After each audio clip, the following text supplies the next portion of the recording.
That's nice to know. Greetings and welcome to the table in the tavern. My name is Leon Jenkins, and apparently mayonnaise is the new instrument. Um, Yes. Today we're playing some D&D, and because we're playing D&D, I brought along some friends. I'd like to go around our virtual table and introduce some of them now. To my right, I have Ryan. Ryan, why don't you tell us a little bit about yourself and a little bit about the character you're going to be playing tonight? Hi, my name is Ryan. I am a new player to D&D, working towards my mechanical engineering degree, and fittingly, I am playing an artificer named Metalhead. Awesome. Continuing on down below me, I have Wesley. Wesley, you're also playing a character tonight. Why don't you tell us a little bit about yourself and a little bit about the character you're going to be playing tonight?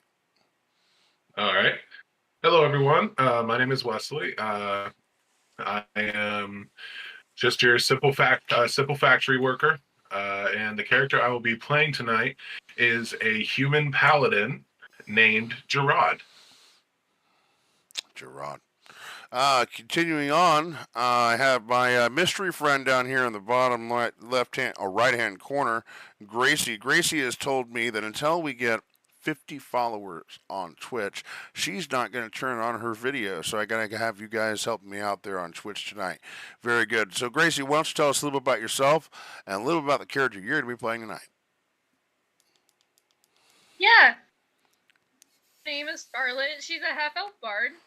And she kind of just joined the party for the fun of it. She really has no goal. She's just kind of there. And personal life wise, I'm a Starbucks barista. I just got certified for daily operations today. So that was fun. And yeah, life's good. Life's great. And yeah. Awesome. One of the things I've always come to enjoy about D&D is it brings together all sorts of walks of life, factory workers, engineers, and baristas in this instance. Um, I've always found D&D to be a great way for me to make new friends as being the introvert that I am. It helps me to be outgoing. Everyone D&D means something else to them. Well, anyway, in lieu of that, I created a world because I was in desperate need of friends. And I call that world Thalia. And this band of misfits has been making their way across the land, some of them joining others along the way and continuing the expedition. They made their way to the old lands named Valdoon. Valdoon is the um, I suppose, for the lack of a better term, is the house in which they will be fighting, or venue in which they will be participating in a tournament. A tournament they know little about, but only that one paladin is following the trail of another who somehow has made their way here. They found something when they arrived. Wesley, why don't you help me out with that a little bit? Why don't we go ahead and get a little bit of a background of what happened the last time we played? That's typically how we start things around here. So I'm going to take a step back and let the players do that. If you would, you have the floor. All right. Um, Real quick before I begin, exactly how far back do you want me to go? Last Just session. okay. So at the beginning of last session, both my character Gerard and Metalhead, Ryan's character, um, had teleported to this small port town and decided to buy ourselves some pigs. But unfortunately, we could not keep control of them, and they kind of got away from us. Um, that is where Scarlet and another member of our party uh, kind of came in. They kind of joined in and helped us catch these pigs, which we later served to a water naga named Celine. But And then after doing that, we came back to the town and made our way towards the tournament. On the way there, we encountered a few shopkeepers, just getting some gear, trying to get as prepared as we can for it. Myself and our other party member, Namek, who will be joining us shortly. And of course, this vendor also had a special gift for Gerard in the terms of a Holy Avenger. I believe it was a longsword. Holy Avenger longsword. Of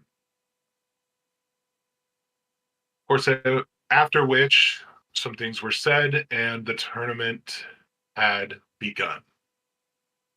The first match we witnessed, I believe, if my memory serves me correctly, a giant versus an ogre. No, point one for the thinker right there. Of course, the match was brutal and vicious, but if my thinker remembers correctly, the giant came out on top of the ogre. That is also correct. Well done. At which point they got the competitors out of the ring, and our next match started, and that is where our story continues. No, that's where the story ended on the last session. So, Namek, your trusty Goliath barbarian, makes his way out in the middle of this tournament hall. And a ogre makes his way out as well to stand sight across from him. Okay. The ogre hands him a shield that he produces, a wooden shield, and a dulled sword. And Namek kind of looking questioningly, and the ogre says something to him, and then you see another contestant come out. Wesley, you're being explained details while you're in the back. Our paladin. The first day of combat is going to be qualifying. Okay. So I decided to change things up when I realized that Brandon wasn't going to be here as I finished up with everything. And so I'm going to do a little something just a little bit different. Just a little bit different. So Namek has his shield, and he's told the same instructions you're being told in the back. Okay? That is that you will be given 3 shields. Your opponent will also be given 3 shields. Whoever breaks 3 shields first wins. If you don't have a shield when the combat is done, you lose. Make that clear. Okay? All right? So this is just qualifying for the actual tournament to make sure that if we put you in there with a real fighter, you're not going to get killed easily. So Namek has brought his shield and a sword. And the ogre walks over to another contestant, a human, and hands him a shield and a dulled sword. And they go back and forth fighting, as it were. Namek does come out on top over time. I'm not going to take up too much time with someone that's not actually here right now. And then ends up making his way in the back. Coming out on top, I'll say he loses 2 shields and manages to break his opponent's third before losing his last. Barely winning, but winning nonetheless. And so Namek makes his way back to the into the back halls of the arena down below in the pit, as they call it.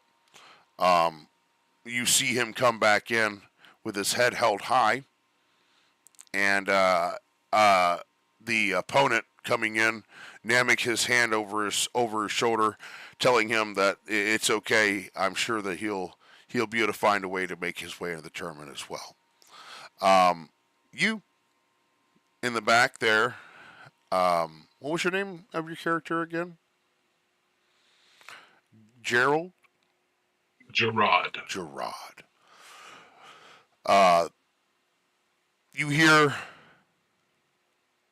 your name called from one of the attendants. Gerard, you are up next. And an attendant makes his way out into the bleachers to find you, Metalhead. Okay. Telling you that your friend is about to make his way into the arena for the first time for his qualifying round. If you would like to introduce him, you can. Of course. I would like to say to everyone in the arena, I'm assuming they have some sort of system that is booming my voice, or do I just scream it as loudly as I could? Essentially, you're screaming as loudly as you can. Yeah. Got you. There is no amplifier or Since anything like it is that. nighttime and I don't want to wake up my whole house, No, you're will say this in a somewhat tame tone. good. Gerard is a mighty warrior with a heart of gold and a blade of steel. He has slayed many beasts on our travels and is sure to defeat the competition.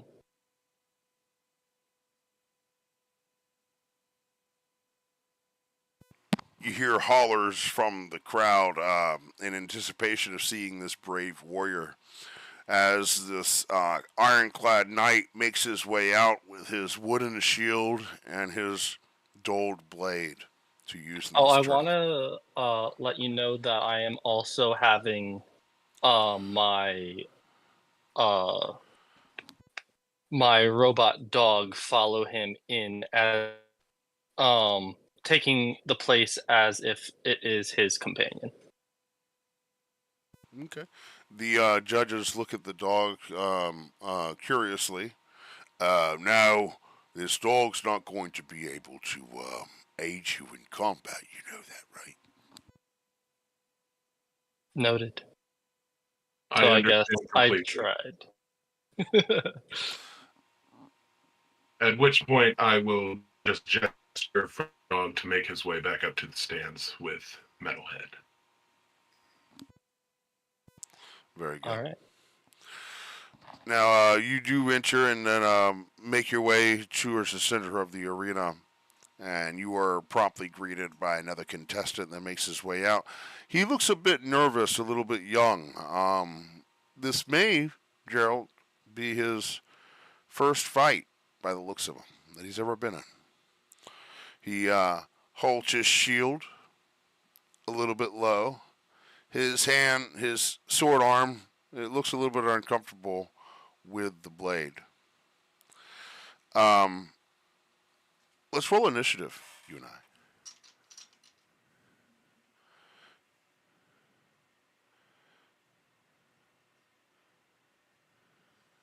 I got a 16. Okay. You're going first. Okay.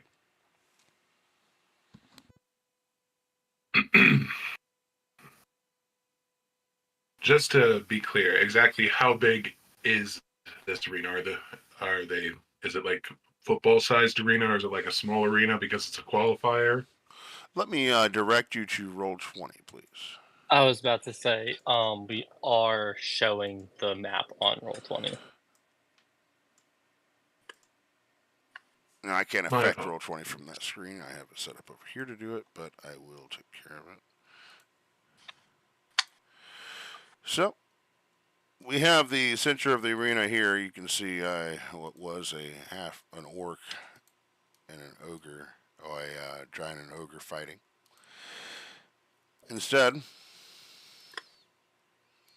is Geralt.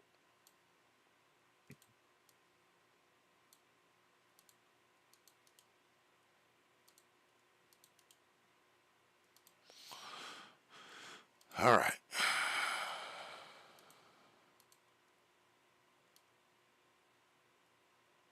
Geralt, Okay. you find yourself standing across from this armed and armored figure.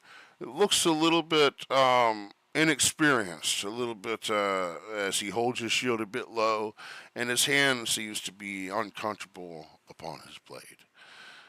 With that, what would you like to do? It is your turn. I will look at this soldier, this warrior, and simply start by asking him a question. Is this your first tournament, young one? Nay. You? Yes. Yes, it is. Well then, you don't know what you're in for, he says with a bit of a laugh. You hear that is not a young voice that you hear from the armor as you might have expected, but of someone more sodded. I see. Just to be clear, where exactly are the shields at? They're in your hands. Oh, Oh, you'll be given another shield every. Okay. At that point, I would like to use. Let's see. Here we go.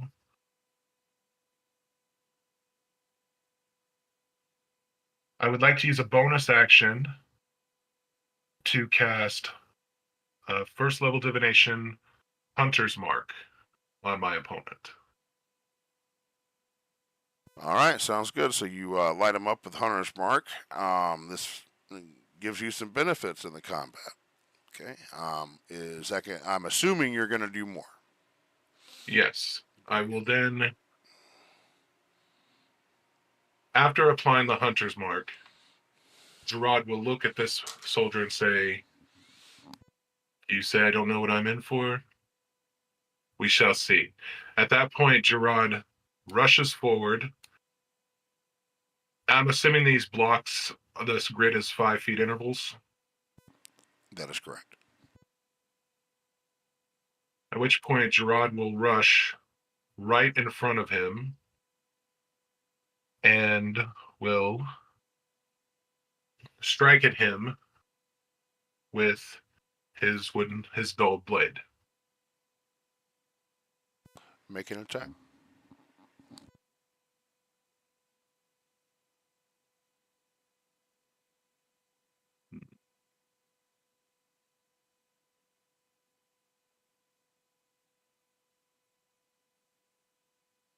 That is an 11. 11 to strike. He quickly lowers his shield as your sword, trying to find home, misses. Okay. At which point, I actually do have 2 attacks in combat.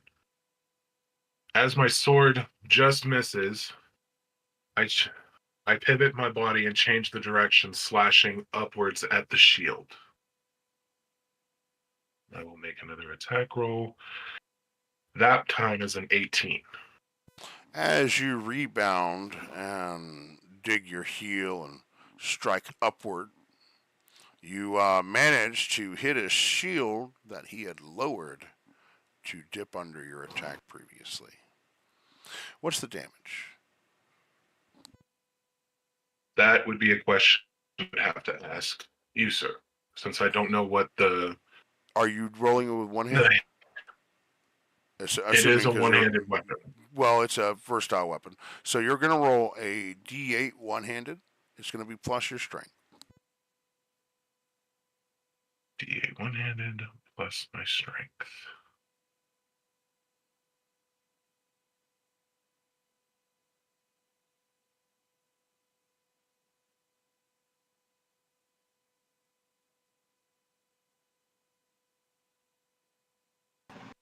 Plus my strength is a 4, but because he has the Hunter's Mark on him, it will also deal an additional 1d6 slashing damage. Or would it be bludgeoning damage because the sword is dulled? Just standard damage type is fine. Uh, Slashing will be fine. Okay, so with that additional, it becomes 10. Awesome. Okay. So you take a large chunk out of the shield. Okay. He is that going to end your turn? I believe that will end my turn.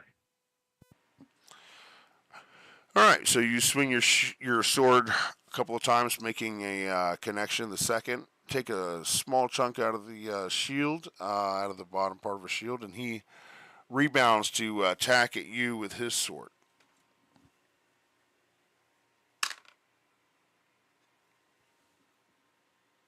Will a 17 hit? It will not. Okay.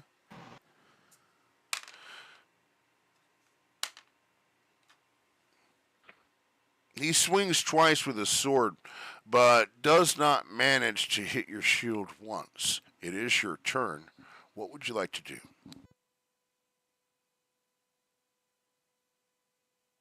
Let's see. At this point,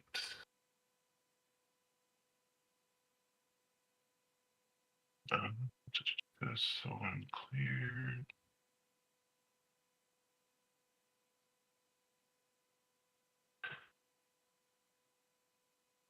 Since he is still afflicted by the hunter's mark, I will. Real quick, during my instructions, was I told that magic was not allowed? You were never told that magic was not allowed. Okay.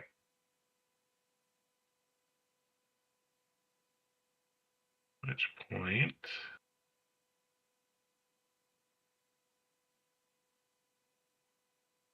I will then take my sword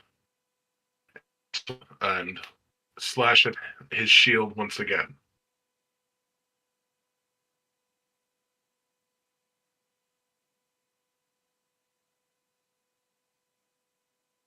Let's see. You said it was plus my strength modifier? So you're going to attack. Okay. You're proficient with a longsword. Mm-hmm. You're going to attack the same way you would with a normal longsword. So it's going to be your proficiency bonus plus your strength. And then roll that attack. Efficiency.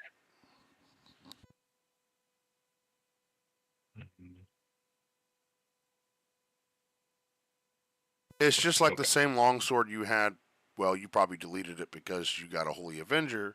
But had you not deleted that, it would have been the same action. Right. My apologies.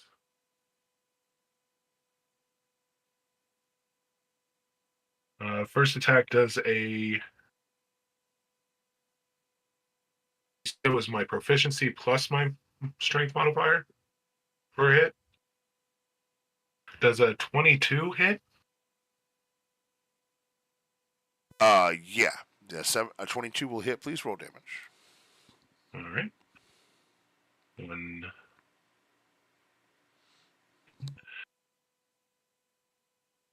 That was plus my strength modifier, so that is a 5, plus the d6 extra bludgeoning damage from the hunter's mark, so 7 on first attack.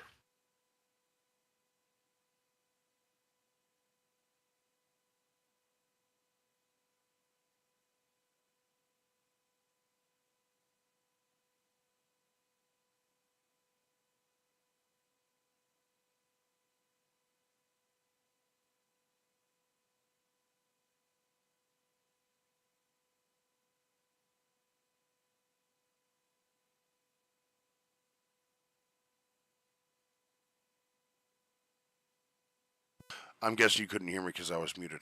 Okay, so you did 7 points of damage. Very good. Make your second attack, please.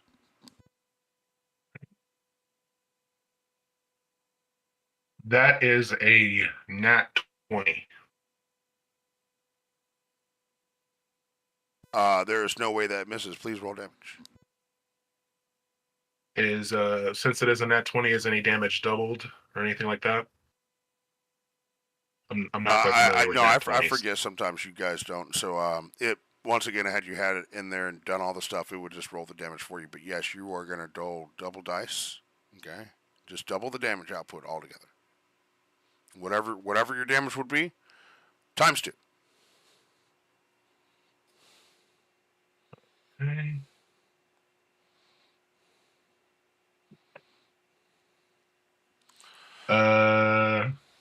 Another 8 points of damage. Okay.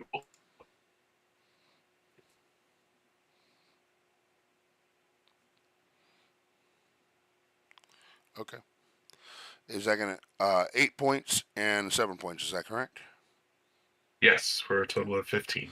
So you managed to, with your second blow, smash the shield. He shakes his arm as though the reverberation may have hurt, and an attendant comes and brings him another wooden shield. He slams his sword up against it. He says, um, I'm going to go and continue with the same initiative. It's going to be his turn. Okay.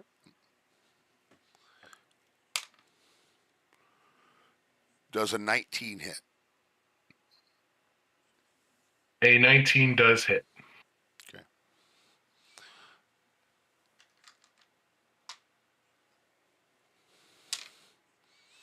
For 6 points of slashing damage to your shield. Here's how it's working. Your shield has 10 HP. Your shield has a hardness of 5.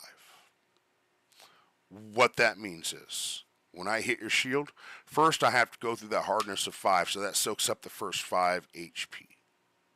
Whatever's left, that's the damage that the shield takes. That means if you don't do at least 5 points of damage, you did not hurt the shield. Okay? So he hits you with 6 points of slashing damage, correct? So your shield actually takes a small nick, okay, out of that blow. Okay. All right. I'm keeping track of all this. I just want to make sure you knew how it worked. So, Thank you. that was both of his attacks. It is your turn when you're ready. Hunter's Mark still works because it's on him, not the shield. Go ahead. Yep, I will. What will I do?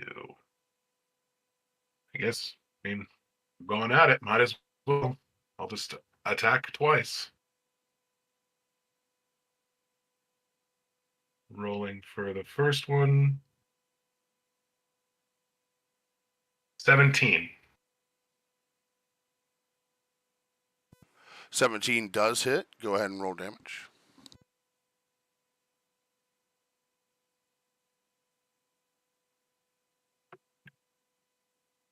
Uh, 12.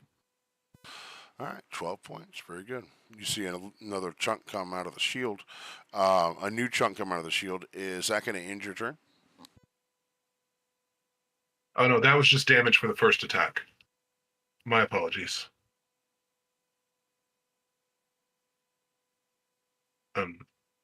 Did you want me?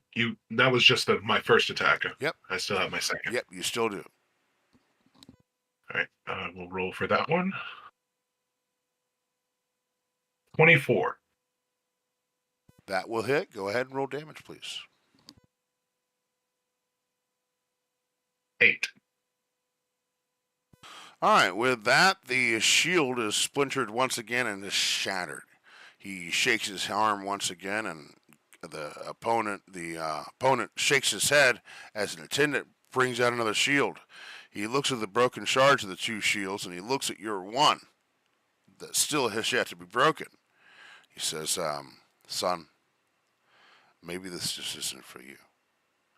Oh, give me that shield, he says. And he readies himself. At which point, I will use my bonus action to cast my second level Misty Step spell, which will allow me to teleport 30 feet. So I will teleport 30 feet back from him, if I may. You do. He looks baffled. He's like, "Oh, running away, are we? Afraid, are you? You should be afraid. You should be afraid. Come here. Come here and face me, or are you scared?" Son, sir, I am not scared. But what I am about to do, you don't want me to do at close range. He looks a little bit wary. Okay, that's it.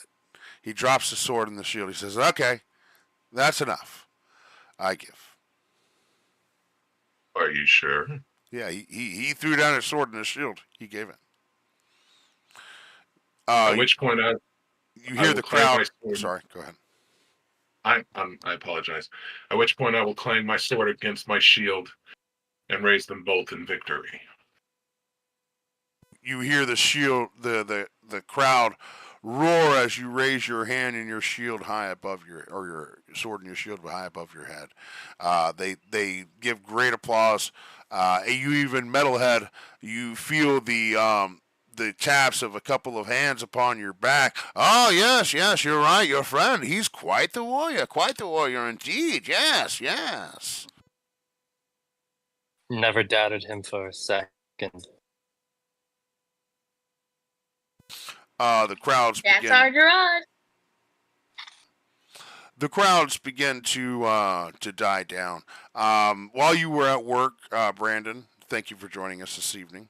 I did a little bit of something just to run you through your little qualifying round of the tournament as well. You did succeed. Not with the same dramatic flair as our friend did. I just basically said, you did and you won, and you moved on to the next round. Okay, so you got a pass because you weren't here. Okay. All right. Cool. But before we get too far ahead, okay, the another one of the attendants comes out, an ogre again, and he says that the qualifying rounds will continue, okay, for the rest of the day, and that tomorrow will start the true tournament. Okay. And so throughout the day, a number of different fights are taking place within this arena hall. Meanwhile, our good friend Metalhead has meandered his way around the arena, perhaps out of boredom, and perhaps out of an idea of something he wants to make for his dear friend, Scarlet. There's a large pile of bones over there that's attracting his attention, and he's thinking about an instrument he'd like to provide for his bardic friend. Isn't that right, Metalhead? That is correct. Now, I'm just going to take a little seat back right now and just kind of listen to this. I kind of read through some of this stuff yesterday. Now, this was... I'm just going to be quiet.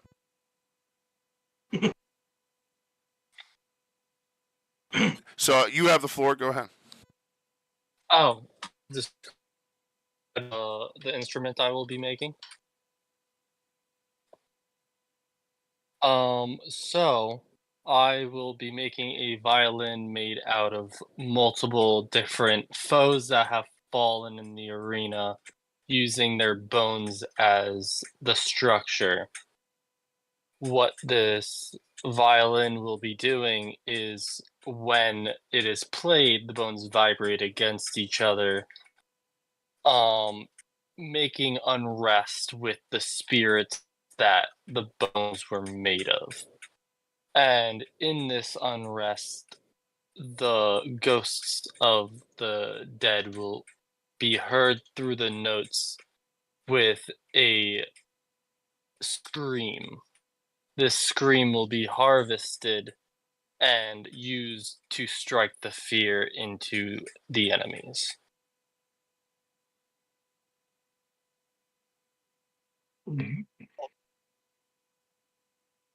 That is the plan, of course. I have to wait till a long rest before I can do so.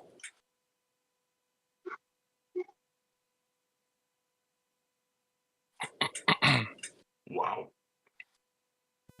Forgive me as I indulge just for a moment. There may be a little bit of elaboration on my part, but just bear with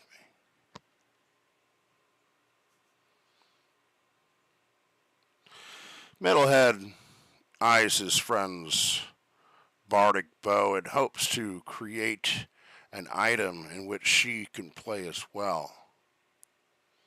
He gathers some equipment together and attempts to replicate it, putting together some pieces. Scarlet makes his way over and sees him, and he's binding the strings that he's crafted for this thing so tightly that it crushes the violin completely. Oh no, Metalhead says. I've broken it. Scarlet says, what? A violin? I hope to replicate your bow, but the task, it was too much. She says, oh no, it's the thought that counts. Sees the broken pile of bones that was the instrument. Tries to put the pieces together, binding it there with tree sap as it continues to crumble in his hands. Holds onto the holds Metalhead's head and smiles. It's okay. It's the thought that counted, Metalhead. Metalhead starts crying oily tears. He says, I'm feeling my character's emotions way too much right now as he's writing this. See, this was really fun. The two characters decided to take it upon themselves to go ahead and role play a little bit of something outside of the game. And it was fun for me to go back and read it. And, I know I can't really capture the moment that was there, but I just want to say bravo to both of you. Okay, role playing is fun. Okay, very fun, and it's most fun when you're not worried about people judging you or whatever. So it was just kind of cool. I just wanted to throw that out there. I just reading that, guys, very very well done, very playful. It was very fun for me to see you guys having so much fun with this little game I put together for you. So you've added again, Metalhead. You've gathered some more supplies. Hopefully, this time, we'll get it right. Can I get a tinker check from you? Sure.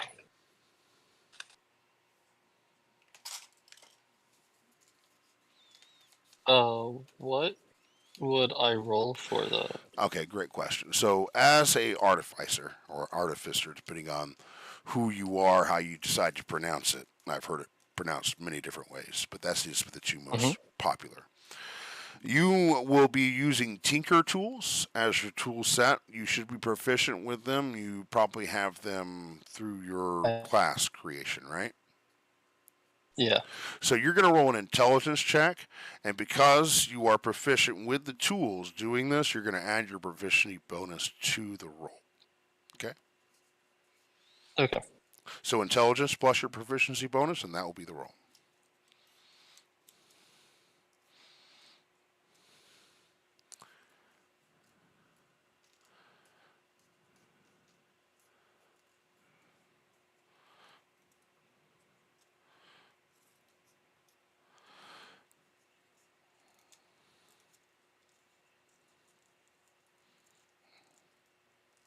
Nope, wrong one. Sorry.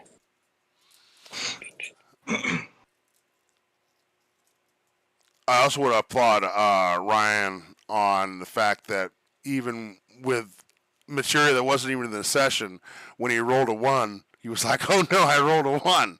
See, that was like the perfect time you could have lied about your roll, and you didn't. So that's awesome. I did not. That was a 9. Okay.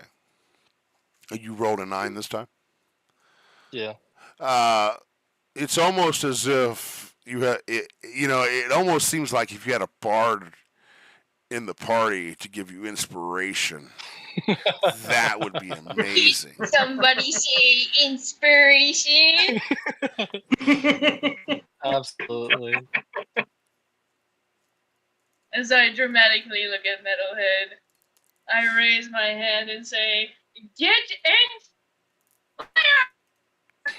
Is that a D6? Okay, so I need you to roll a wisdom save for fear. And no, I'm just kidding. I'm just kidding. That I'm better at, sadly. -1 in intelligence for some reason. Okay, so I'm also going to give you. I'll say because Scarlet has, let's say, some knowledge of instrument, she may be assisting you in the crafting process in some way. Just because I'm a nice DM, I'm going to give you the help action. So you can roll the check with advantage, okay? And you can add the bardic inspiration to the roll. Am I too nice? Awesome. Maybe I am. So that's the D6 for the bardic inspiration, right? Should be. D8. Oh, D8. Ooh, look at the big D8 on the bard. Hell yeah! That's a 24. Nice. That's my boy. I feel inspired. Well done. Boy, inspired. So I kind of have I have a confession to make. My sister and I, we go out to eat at least once a week. It's one of the things we do just to kind of make sure we stay in contact and whatever. Tonight we decided to go out to eat, and I went over to CJ's. I don't know what it's called. CJ's. It's a bar, pub bar. We decided to get a burger there to eat. I drank a little bit. I'm a little bit drunk. I don't like to really get too serious when I'm DMing and I'm a little bit intoxicated. So we're gonna do a little of this is a day off session. Okay, you're at the tournament, the first round of qualifying. You guys are both qualified for the tournament. Tomorrow's the tournament. Okay, you guys are doing other things. I'm gonna go outside and do other things too. Okay, I'm gonna smoke a cigarette. That's what I'm gonna do. Don't worry, I'm gonna bring you with me. Field trip. Do you need inspiration? I do. So I'm gonna leave this up here. Subscribe to Bardic Plus.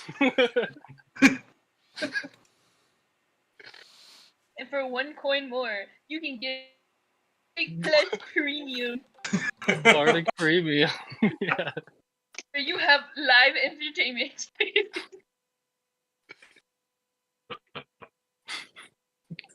I'm so happy I came up with Oh man, that was great. You know, I send the group chat with the rainbow thing. By far, the highlight of tonight is the get inspired. I still can't like believe Claire my doing proficiency glass bonus is a -1. Not with me. Nah, son. She said- Bard. Yeah, now it's a D8 -1. She said, "You know what?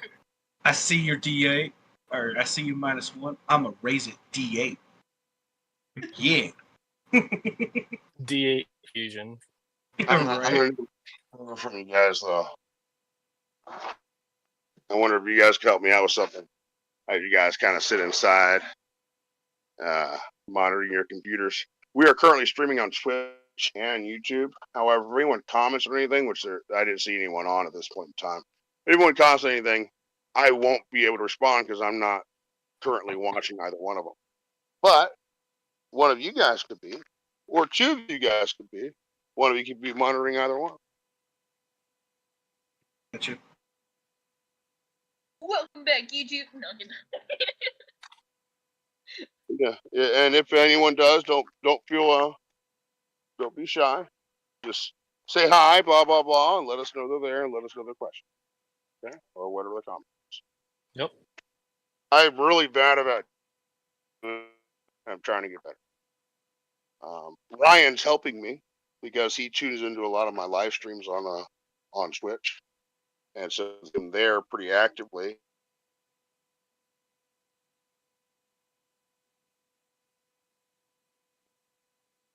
All right, Artificer. Ryan, you did.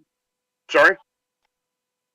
Oh, I was joking because he like grabbed his phone and I was like, all right, Artificer, tinker away. Yeah, let me just tinker up a streaming platform real quick. Magic. It's a You, mass scry spell. You managed to put together your violin of violence, I believe you had called it. I had many different names that I could have called it. Violin of violence, violin of voices. There's a couple others. I think this is a great time to come to a conclusion. We have a nice little panel of people that that have an invested interest in this violin right here. Gracie, Wesley, and Brandon. So why don't you go ahead and list some of the names and let them decide what they feel the best name for your creation is. I'm going to stay biased. I'm the DM, so I'm just going to stay out of it. So I was thinking of naming this new instrument that I've created, but I've been torn on what to call it. I have a few different names in mind. First one is the violin of violence. Second one is the violin of voices.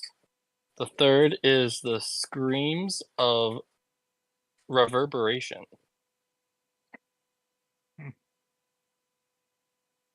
Feel free to choose which one you like the best, or even come up with your own name. I'd love to hear what you guys think. Before I realized it was a violin, I was thinking the axe of torment, but it's not a. The sound of screams. I'm not gonna lie, my mind sound of silence. Yeah, same. That's actually where I drew the inspiration. I figured. Right. I figured. Get We all inspired. was thinking it. You get inspired. So- You get inspired. We all get inspired.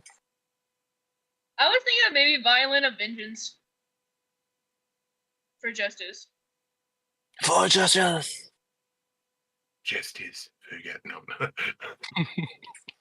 What about the violin of torment? What was that? What about the violin of torment? That's a Since good one. It sounds like screaming. Yeah. I like that. I like it. Mm-hmm. It is Gracie's Scarlett's instrument, so I feel like she should have final say. Fair. That is fair. What do you think, Gracie? What do you want to call?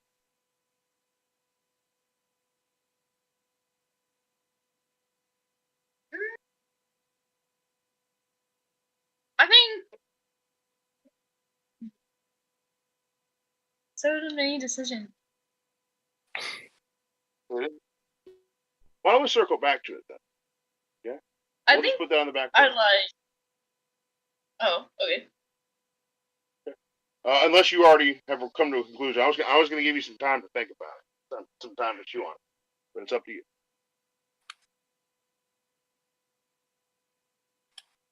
We'll go with the violin of dreams.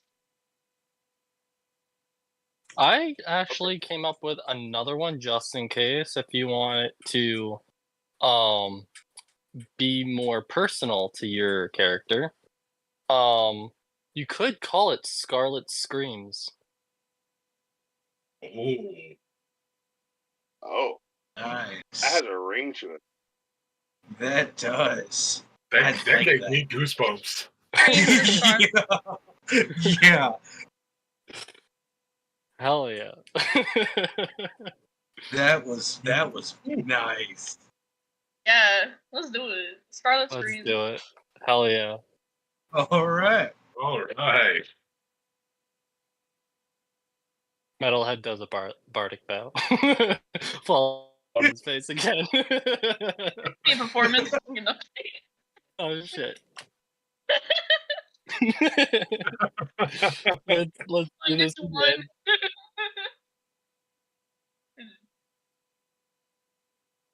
So, is there anything you guys are, I know you guys haven't really been here in Muldoon very long, but is there anything of interest that maybe you would want to endeavor into while you're here? We gotta get food for Fat Nugget. Oh yes. I also wanted to say that I got a 19 on my performance check. I have a +0. Oh, he's With the And if I'm one not that I rolled off screen, it would have been a 20 altogether. Yes. I believe that Fat Nugget is the name of some livestock that you guys have come upon. Yeah. The pig that we decided to keep as a pet. Forgot about Fat Nugget. Oh. Sorry. We Oh, are boy. about to make Nugget fatter. He's about to Gotta be become a fatter meat Nugget.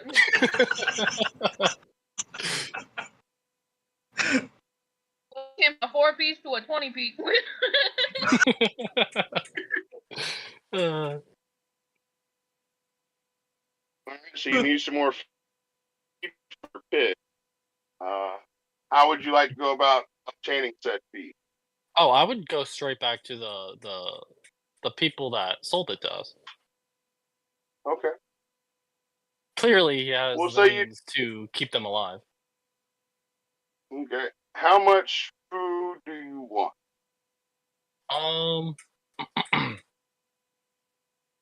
Like a week's worth. Yeah, I was about to say like 7 days worth.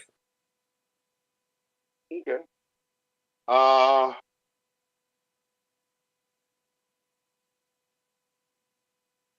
You'll take 5 silver. Hell yeah. I will subtract 5 silver from my character sheet. As soon as 5 silver enough for one pig for 7 days. Yeah, basically just a bunch of this and that. Yeah, that's fine. So he sets you up with some food.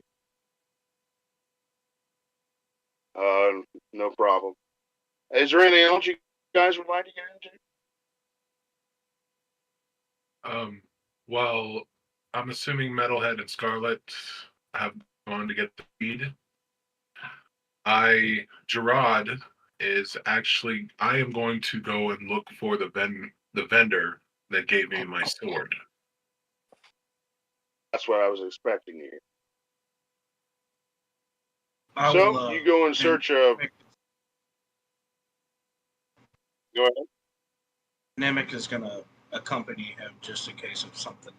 If like people try Oh, to of come up, course. attack I him would or whatever. figure we would all be going as a group. Yeah. You guys all go as a group. You guys go and Okay. get the feed. Cost you 5 silver. Then you make your way over to talk to the merchant you spoke to earlier. Okay. I just expedite the process a little bit. Yeah, of course. I don't need to role play getting feed. So anyway, so you make your way back over to the stand that you found this sword at. You find the same merchant there. He's still selling or in the process of the exchange of merchandise for payment, as he's handing a gentleman a shield and a sword in a scabbard for a purse. He bows deeply and sees the gentleman off and looks up and sees you approaching. He warmly smiles to greet you. Let Fixius smile upon you. How goes your day, traveler? And Fixius smiles upon you. Our day goes well.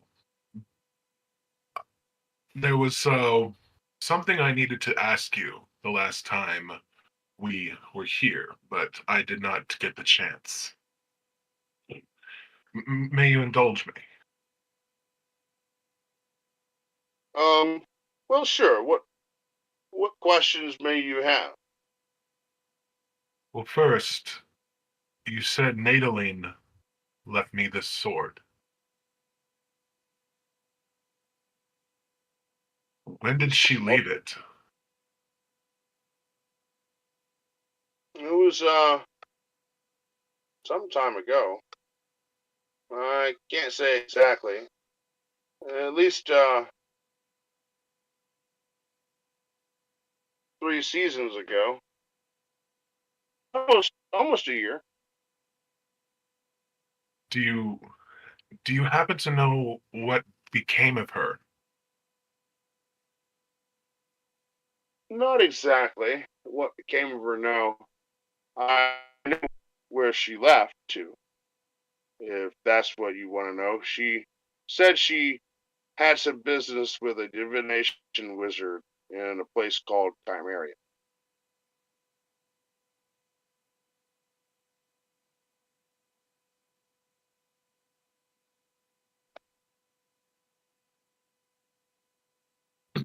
You said Timeria or Chimeria? Chimeria, the creature, the chimera of lore, creature made of many creatures, only Chimeria. Spelled almost the same.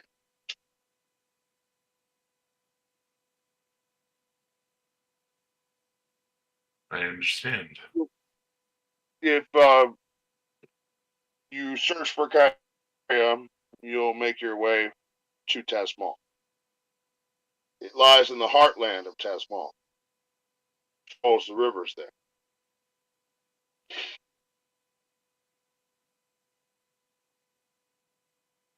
You you're looking for her then? Still? I You am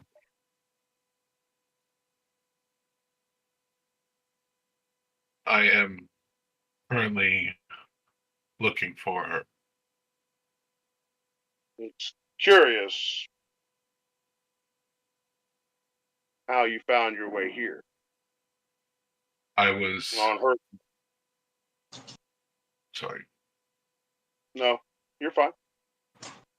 I was She had given sorry. Yeah. I'm sorry. I had some tidbit to give you, but go ahead.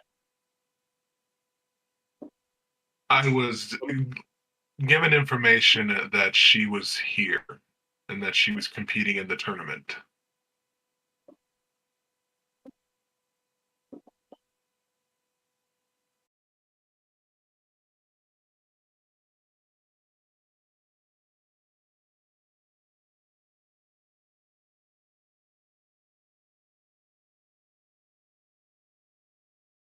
Greatly appreciate, and I thank you for the information provided me. I'll tell you this, traveler. Hmm. If it is, I'll give you as much information as I can, but I'm you know, out in the open so much. Nadaline was always the careful type, and she asked us to always converse behind lock and key. I will offer the same tribute to you. You meet me at my abode this evening. He reaches up a finger, and you can see a clay, basically like an adobe clay structure. He says, "There, give me 2 hours or so to finish up things here, and I will receive you for dinner. You Would and your friend." We greatly appreciate your offer. But I must first make sure it is okay with my friends. At which point Gerard will turn around. Are you guys okay with dinner tonight? Don't look at me. I don't consume food. Is it on you? In a way. I'm in. Namek? Yeah, I'm down for it. Let's go. Perfect. But would you fit in his house? Hey, is that a tall joke?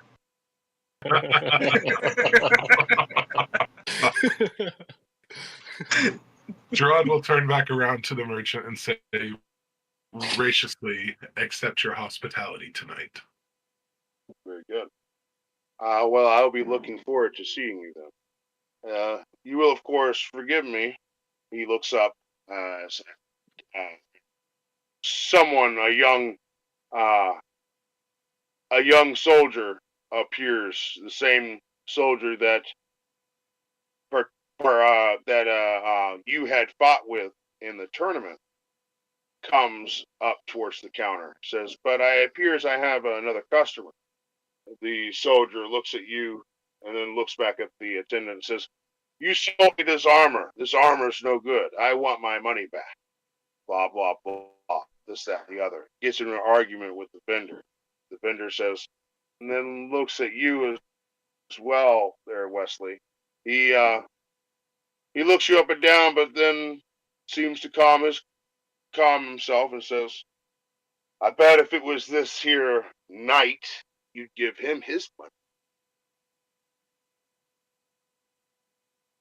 "That may be true," he says, "but you're no knight, and that armor's used. I don't sell used armor." He grumbles some and then walks away. Says, "I apologize for that. Once again, I'll meet you at dinner for dinner this evening." At which point, Gerard will use his telepathy to send a message to the vendor. Okay. We will not be far from you. Keep a wary eye out for that warrior. I feel his business with you is not complete.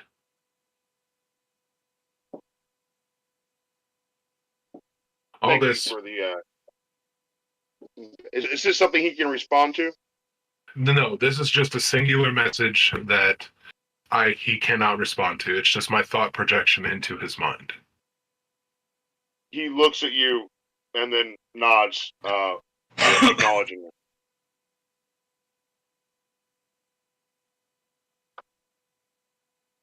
All right. As you're there waiting in line, talking with the merchant and so forth, Namek, you're there listening to everything going on, and you feel a hand on your shoulder. When you turn to look, it's a familiar face. One of the Goliaths from your tribe. "Ah, Namek, you finally made it." You recognize him as Doran. Doran. So is he like a family member or just a good friend that You've known him most of your life. He's like a brother to you in some regards, but no, not true family.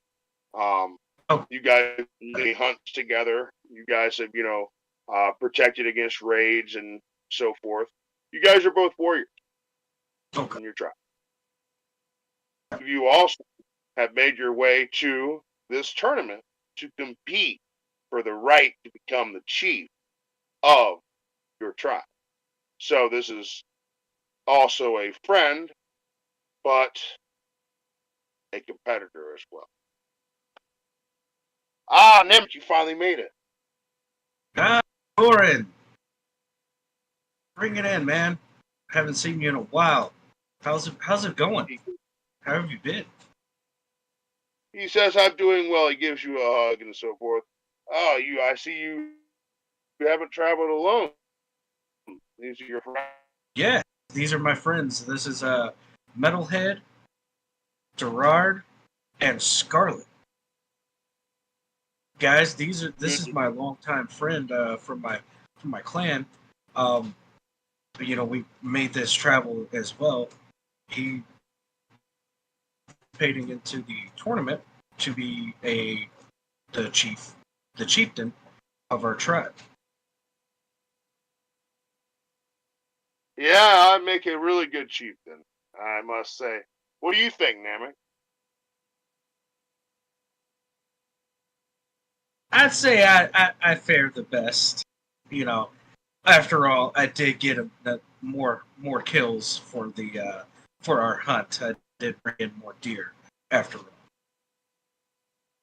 all. Yes, you did bring up more deer, but under my guidance, But it was me that killed them.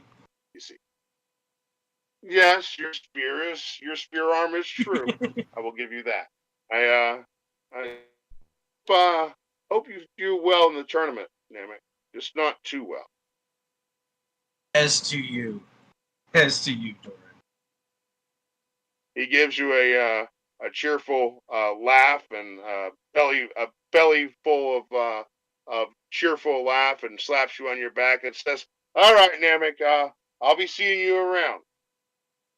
It was good seeing you, man. Scarlet's gonna whisper to the other two. Do you sense some tension?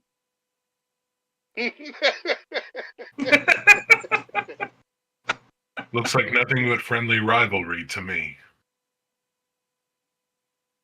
But rivals can become foes. Possibly.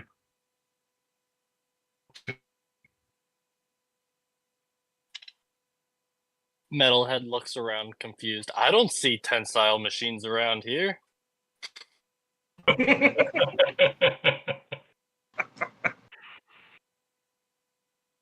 As you guys are milling about and so forth and checking out the various vendors, Namek, I'd like you to roll a perception check, please. Sir. Oh, Scarlet, you too. Oh boy.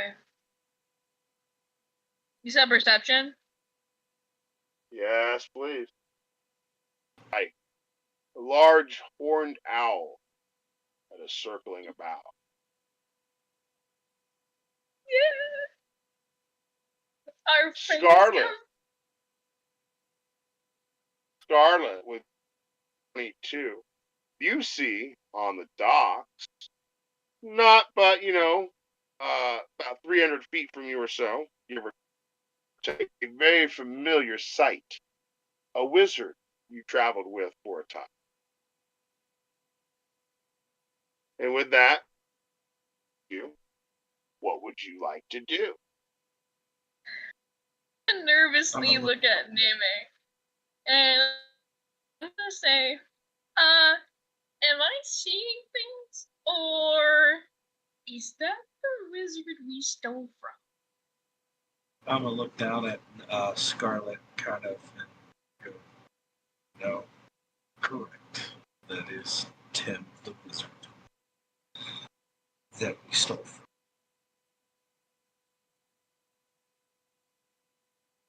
Dun, dun, dun! Why don't we go check out one of these shops in order to Clothing hide? shop. Yes, clothing shops. All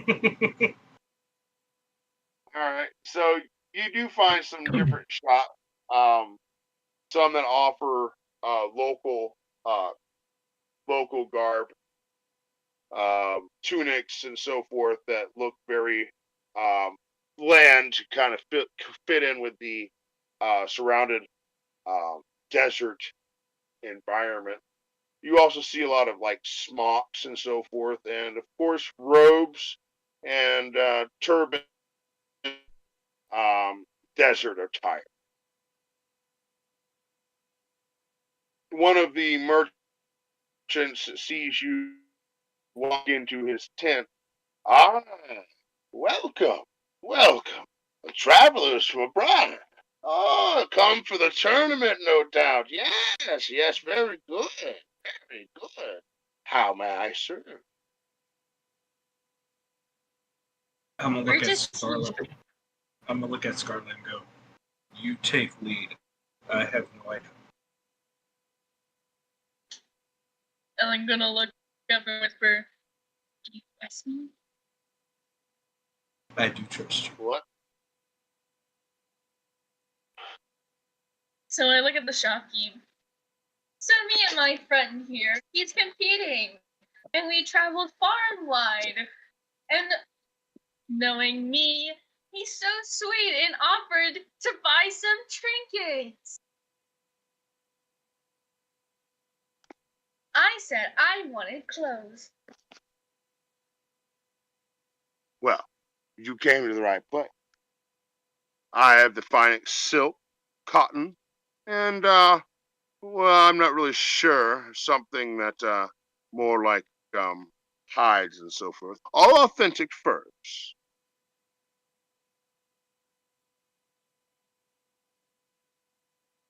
What can I do for Well, my fellow shopkeep, the question is, what can you do for me? I'll give you? you Well, a task. you How look like about the you? evening gown.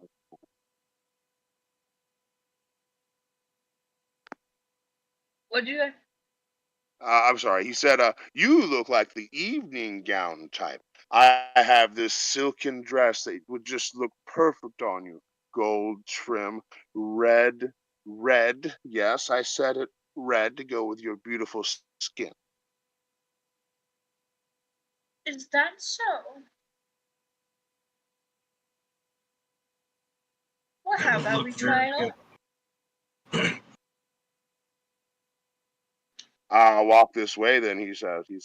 I will lend you in the hands of some of my assistants. They will help you with fitting it on. I don't do that sort of thing, he said, and leads you into the back and tells one of the ladies in the back about what you want to try on, and she begins to help you undress and get dressed into this gown. Meanwhile, the rest of you are out in front, and he comes back out. So I don't imagine any of you are interested in any of my evening gowns, are you?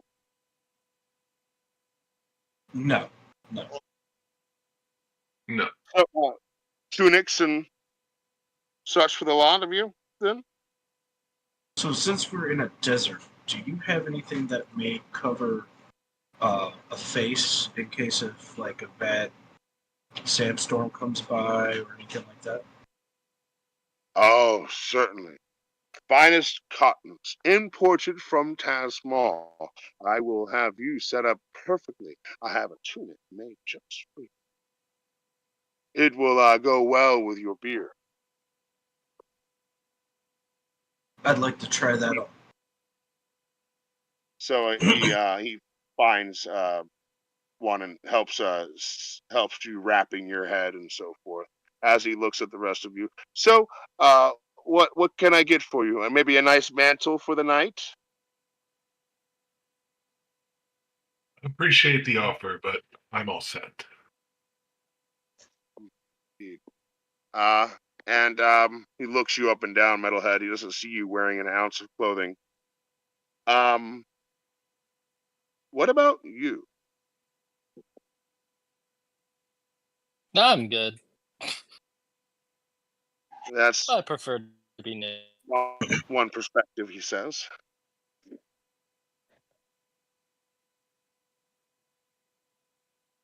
Am I still What out else? like?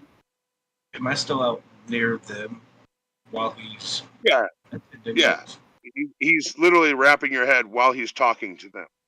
Okay, I'm gonna talk to Metalhead and be like, dude, pretty much naked. Yeah. So,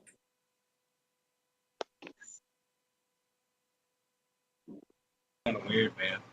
I have chainmail on. It's just, um, forged to my body. A few moments go by, and then you see Scarlet walk back out of the back with this beautiful long silken evening gown with gold trim that accentuates her bosom and posterior. Oh boy! What do you think? So, who are you and what he said. Namek, I am Scarlet. You look marvelous, he says. Absolutely marvelous. What you need now is some earrings to go with that. I have perfect. At least somebody recognizes taste. I would gladly like to try on those earrings. So he sets you up with some new gold earrings. while he's doing that, I'm gonna look over.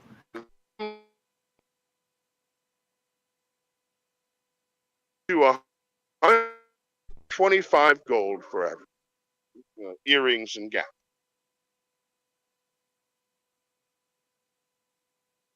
I got this. I'm gonna look over at Wes or at Gerard. Like, dude, Scarlet's a babe.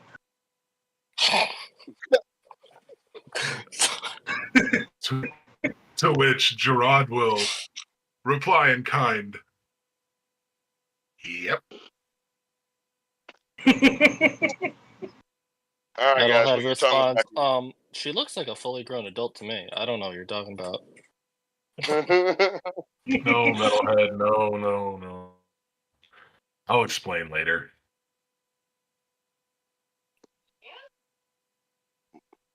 So how much gold was that?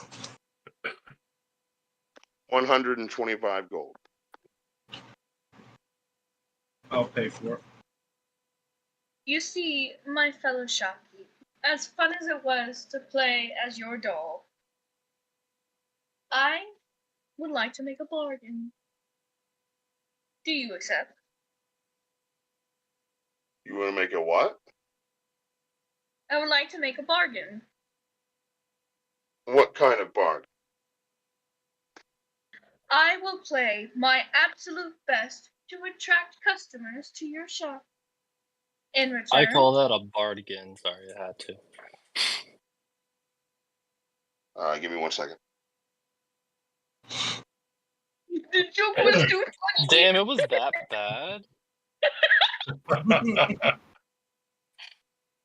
But I didn't think my joke was that bad. Did it? Oh,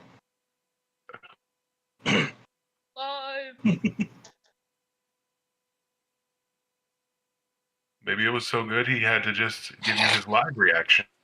He says, you want to make a bargain now. What kind of bargain do you wish to make? I will play my absolute best outside your shop to attract customers. In return, half the price for the dress. He says, well, I'll do this deal for you. If you do manage to attract a crowd, I'll give you the earrings for free. But it'll still be 100 gold for that dress.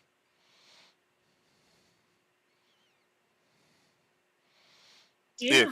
If you can attract enough customers, that is. So what I'll have you do. So what I'll have you do, Scarlet. So I'm gonna have you make a performance check. I have a DC in mind as to what you need to hit in order to get the earrings for free. Can I give a help action by doing percussions on my body?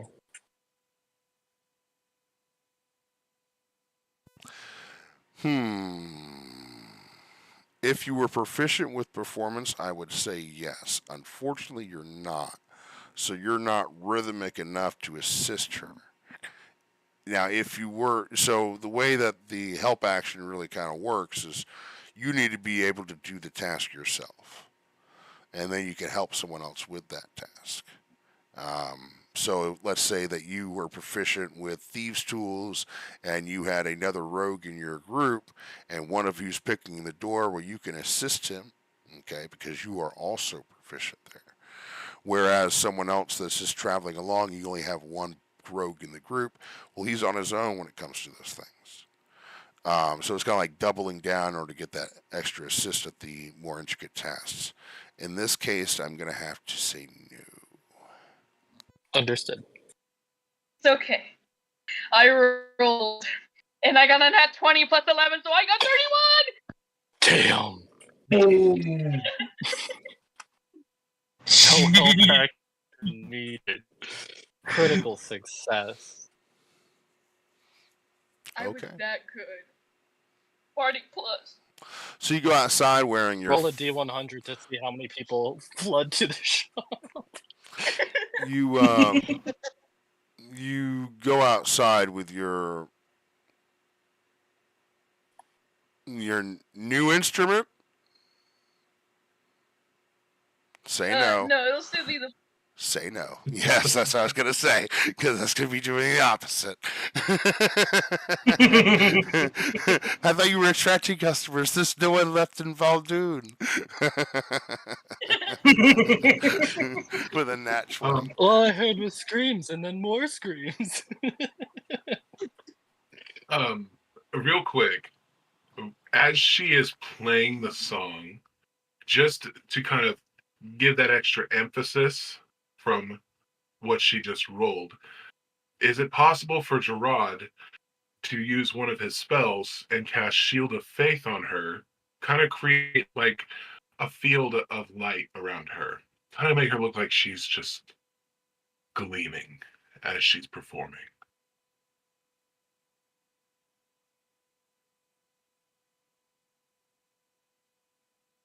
You're muted. Yeah, if you could do me one favor, I will allow it. I need you to read me the description of that spell. Okay.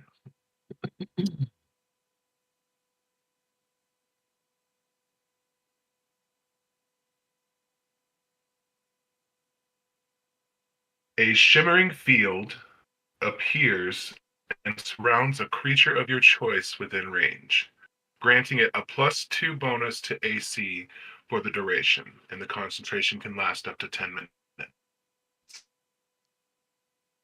Sure. In a way, I'm kind of asking if I can provide some backlighting Yeah, with that's fine. just like this. That's fine. I will allow it. She's not going to need the assistance, but for cosmetically, it is awesome. So, but yeah, I will say that you would essentially in some way assisted her in getting her already nat 20. I was just asking. Can I also, can I also, for cosmetic effect, tinker up some stage fog Okay. as like a stage fog just to like We're turning this into a encapsulate the concert audience? board. Okay. Hell yeah. That is. Are you using create fog or are you using an illusionary effect? I am going to essentially be finding some materials to burn and outlast, make a more prolonged burn to create a smoky effect. Make a tinker check. And while he's making that tinker check, I do apologize to everyone, including the ones on YouTube and Twitch. I do have to step away for a moment. I got to take my missus to work. But All I good. will I completely return. understand. Either way, just know that she was successful. I rolled a 3. I did not even start a fire. Okay.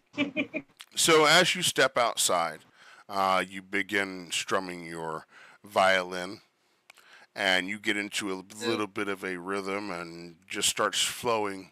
Perhaps because of the gleaming light behind you, or the sound of the rhythmic sticks that your friend Metalhead is rubbing together in order to try to create a fire.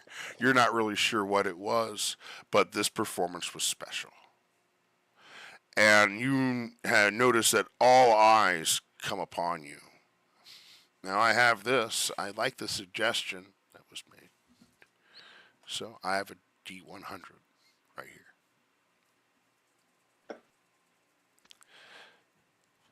Let's see.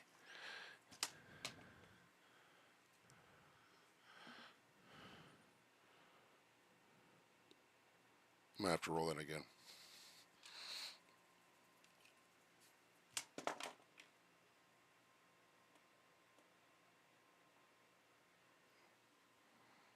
Okay. So as you guys are watching, and you still over there with your sticks, you're watching as you see people start to gather around where Scarlet is, and you can see the merchant comes out to see as well. She is just playing up a storm. You see easily 24 people outside that have gathered to hear her tune, and as she does so, she's of course telling them about the dress that she's gotten from them and the new earrings and so forth, and modeling off your new tunic as you go out there, Namek, and the merchant is very pleased as people begin making their way into the shop to make their way around. The merchant, of course, looks up to you, very happy, and says to you, "The earrings were a good deal. They are free. Thank you for your patronage. I appreciate the additional business. I hope that those earrings and that dress serve you well in the future." I'm going to look at the shopkeeper. How much do I? I'll throw in the tunic as well because of a job well done. Thank you, good sir. And you notice something. Well, let's see. What are our passive perceptions? I got a 14 for passive perception. Can my robotic dog have a passive perception say in this? Yeah. Go ahead. What is That's it? a 17. 17. Okay. And Gracie, what's your passive perception? Sorry, I had to find it for a hot second. My passive perception is a 13. So, Metalhead, your dog comes over to you, and he is pawing at your foot. He looks up to you and motions almost like a what do they call, a pointer? Yeah, pointer dog, yeah. Into the crowd. And you notice someone in the crowd that had gotten the attention of two of your members of your party already. Oh no. A wizard. He seems to be making his way towards the tent where all the people are gathered around to see what is going on. What would you like to do? I would calmly, with a soft, almost whispered voice, motion to my party members and ask, "Hey, there's a guy approaching us over there that looks like a wizard. Do you, by any chance, know of this person?" I'm going to take a deep sigh.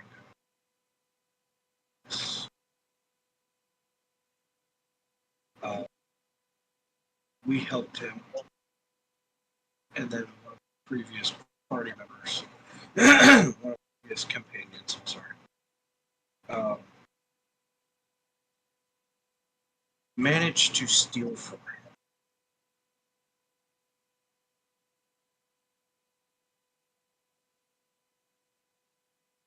That doesn't sound very good. So, remember the story I was telling you about a wizard and fireballs and weird monster thingies? Yes. I'm guessing this is him. Well, buddy, you guessed correct. And would you look at the time? It looks like we need to start heading our way to that merchant's house. Yes, it does. You're muted. So as you guys begin calling it a day for assisting the merchant gather some new customers, the wizard happens to be approaching as well and looks up and says, "Ah, that's quite the fancy dress you have, lady." Oh, why, thank you. I got it from this wonderful tent. You should go inside and get yourself new robes. I'm sure he'll be fondly of love. He would love to dress you up. You look oddly familiar. I don't know you from somewhere, do I? I don't know, do you? I always get told I have a familiar face. Now I'd like you to go ahead and roll that deception for me. As she's doing that, I'm gonna wrap the tunic around my face to kind of like cover up That my is face. 19. Did somebody say Riz? I don't want people to accuse me of saying that all tieflings look alike or anything like that, but yes, it is quite the dress. Looks over at you, Namek. Good day, sir, and begins making his way towards the merchant's tent to go shopping. And I have a cat that's over here messing with my trash right now because I'm live, and she's like, "Well, you're not going to tell me not to do that while you're live." Yes, I am. Give me 1 second. You're good. I'll go get my robotic dog to bark at the cat. All right, cat. Oh, Lily says, wolf. Bark, bark, bark. Wolf. Bye. Bye.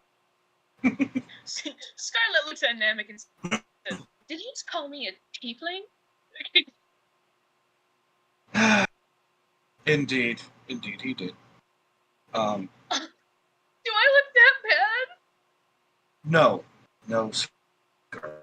No, I think this was just racist. You look stunning in that dress. Oh. Tell me more. Make a persuasion check. Bet. Right? Roll for flirt. Dirt. What are you gonna do about it?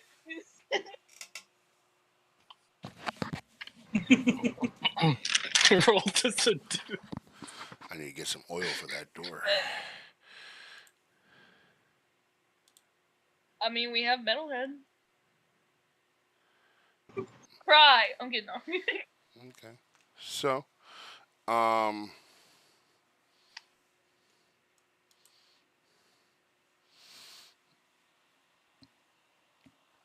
you guys are making your way over to the other merchant. Now, this has a good bit to do with Wesley right now. I'd like to take a little break until Wesley gets back so we can continue that part. Okay? So, If it helps him, yeah. I would like to talk to him, see if I can get perhaps a rapier. What? A rapier? He's okay. All right. His shop's closed. Oh. He was closing up his shop for the day, and he was making you Gotcha. guys dinner. Oh, gotcha. That's Okay. what he's doing Then, right now. So, okay. Then Hey don't. Pat, yeah, yeah. my character's a half elf. I thought you were a tiefling. No. That's Sunday night. You missed it. I joked around and I said Scarlet looks at Namek and says, "Did you just call me a tiefling? Do I look that bad?" That's my fault. We do a lot of games over here at the table in the tavern. And sometimes I get the characters confused as who's playing in which one because it's all the same players playing the different characters. I was gonna say something because I had a list of everybody, their race and their class, but I didn't want to call you out. Yeah, it's all right. Yeah, Elvira is the tiefling, and the tiefling is in that is Boy, that's Sunday in night. Agents of the Black Hand, and you have a half orc named I can't remember her name right now. I have it written down, but half orc in So, Shadows of Fixius, and then of course you have Scarlet in the Old Lands. Can't remember the orc's name for some reason. I have it written down though.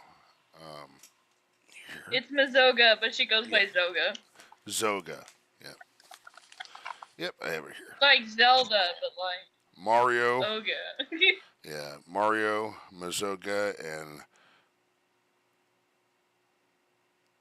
what is your name? But I'm excited. Valcast? Valcas. Okay. Yeah. What were you saying? I got more sunflower seeds. Oh. Okay. Actually. Yeah, she uses sunflower seeds so she can make the accent for her character. But that isn't the I only. bite down on But I'll say this, Brandon, that's not the only merchant in town, so you can find another weaponsmith. So we'll say that that you do. Looking around and you see another merchant with a small tent that is selling some fine wares of like you're looking for sorts. Um, you of course approach the tent. It's a rather large man. He has only one eye. One eye's patched. He says, "Oh, how can I help you?" How you doing, sir? I'm looking for a rapier. He looks you up and down. You want a rapier for your kid? Yes, Maybe. sir. You No. Is this a gift me. for someone? No. You need a Fact. You need a toothpick or something? Matter of fact, I'll let you choose the weapon that you think is best suits for me.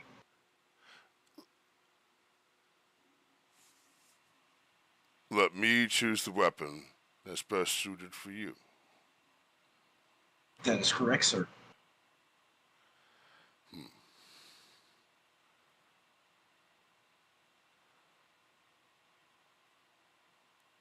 He looks you up and down. I don't think I have a finer weapon than that. And he points to your crystal longsword.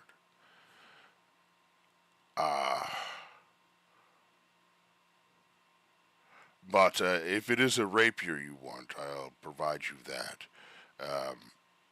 If I would say a weapon for a slayer such as you, a great axe, maybe a warhammer, maybe a great sword.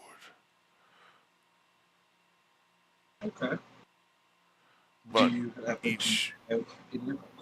but none of my weapons I have here are going to be as good as, he points at the crystal longsword at your hip, as good as that. I understand. I'm just trying to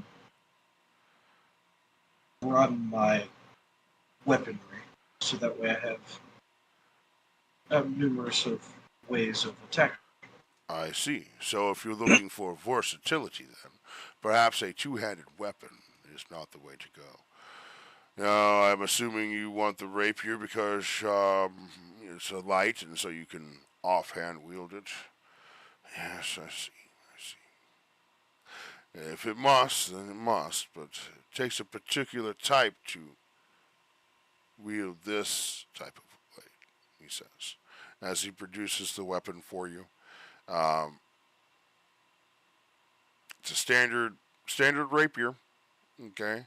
So you attack with dexterity using it, not your strength, which is not your strong suit. Just want to make sure you understand it's a finesse weapon. That's why he was like, for you, you're like a barbarian out there. Oh, and now you're gonna be out there. He.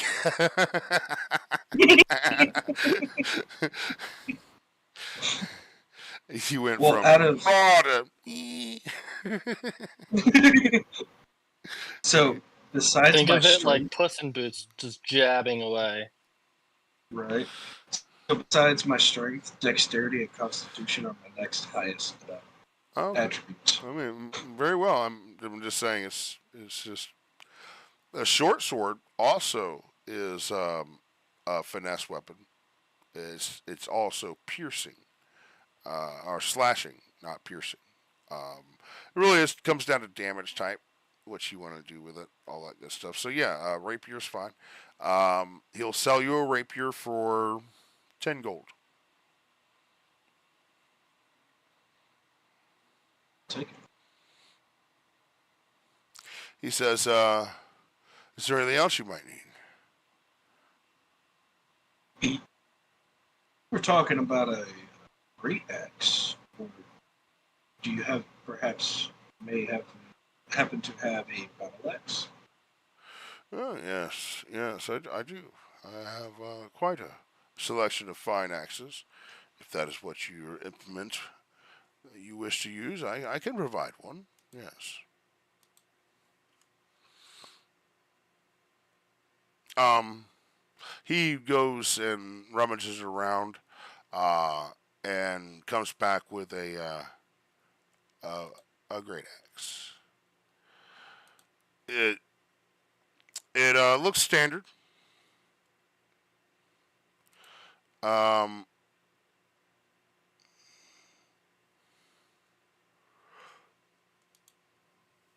he says he'll sell it to you for 50 gold. I'll take it.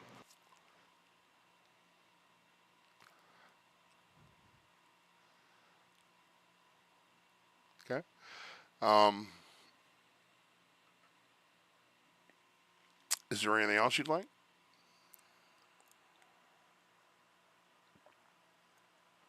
That would be. I think that's gonna do it. He looks around at your companions. What about you, young lass? Maybe a dagger to hide and keep off assailants that may be trying to get a little bit too close? I appreciate the thought, my gentleman. But you see, this big man here is the one that will protect me. Who's that? Who are you looking to? I look at Namek. Okay. And I think she looks at me. Yes, I also look at Metalhead. These I two see. fine, strong. You're strong, you say. That is correct. Wonder how strong you really are.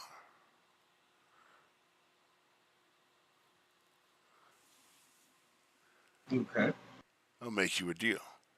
I'll give you the sword and the axe for free if you beat me in an arm wrestling match. But if you lose, I get to have a date with your young filly. He looks you up and down and gives you a wink with his one good eye.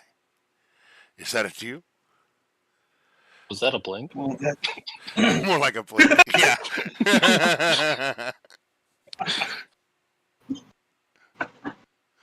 What say you? He moves away some stuff on the table and puts his arm there.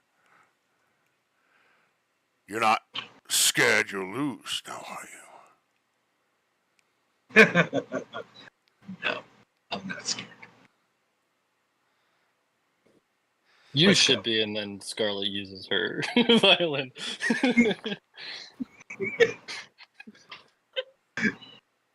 What are you guys doing? That's the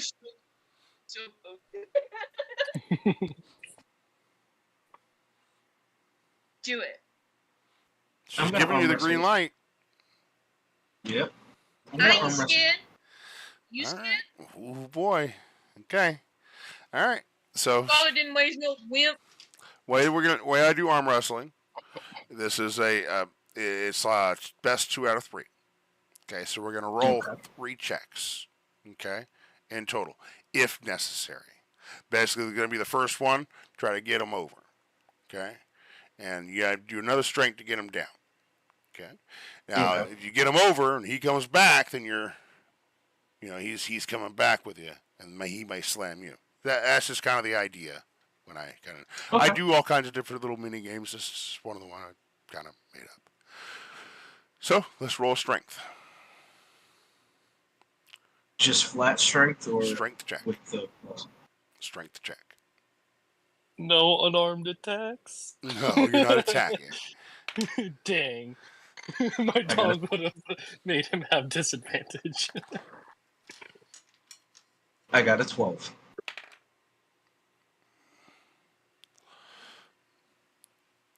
You put your arm up, and his hand goes over yours, and you feel your arm immediately go down the other way.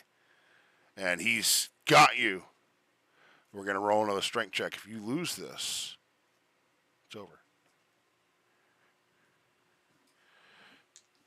Close the room. Don't lose that. Roll 16. He slams your hand down to the ground. So, I'll be seeing you tonight then?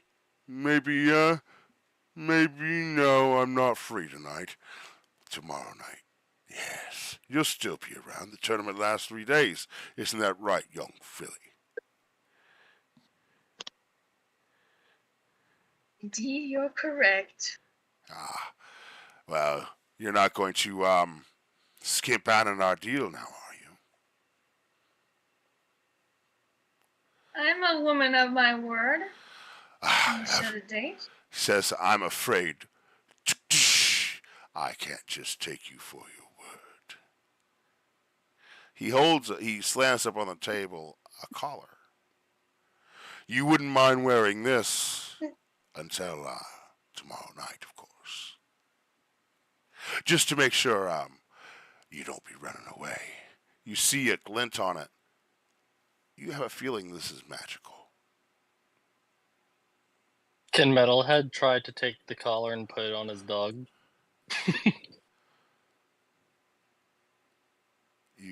If that No, is no. what you want to try to do.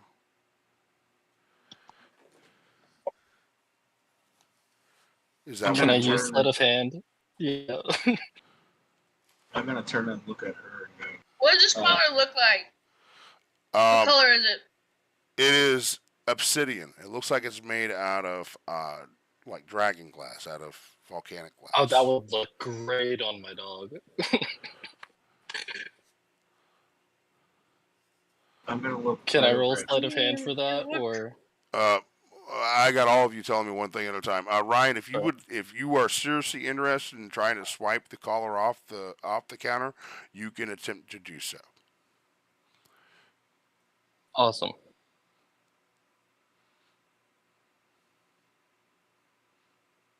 That is a 17.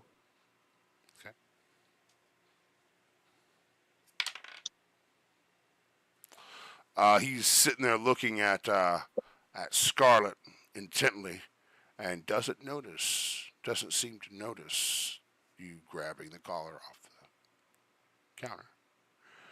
And so then you're going to go put it on the dog, is that correct? Oh, absolutely. All right. So he looks to you, so you'll be wearing that collar then, right?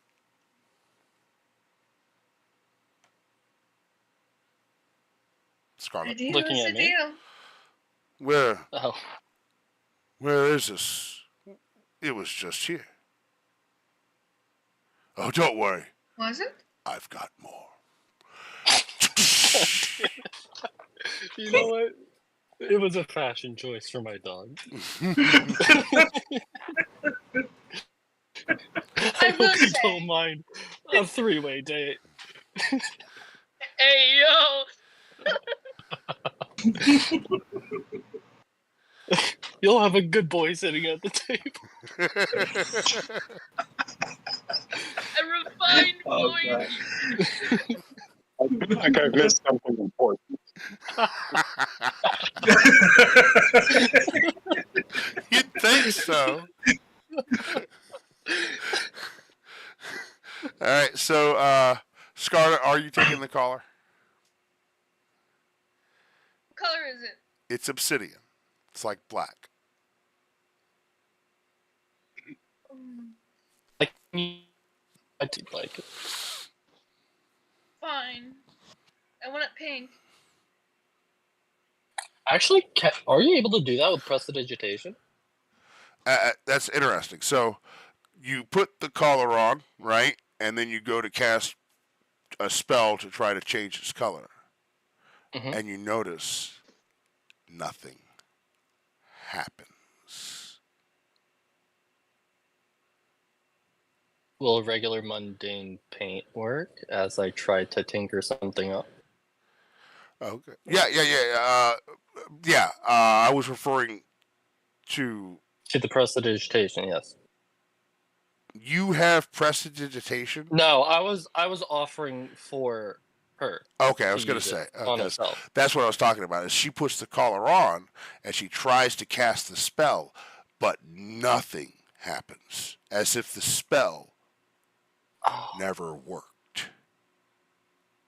Not that it didn't work on the it's a collar; magic dampening. it didn't work. Got it. What on earth did I miss? I'm sure this is some I'll let type them fill of you in. magical. I'll let them fill you in. Pretty close. They went shopping. Gerard, I went and looked for weapons and ended up, as I look over at Scarlet, losing a bet and causing Scarlet to go on a date to shopkeep, which I am very sorry for losing and dishonoring you.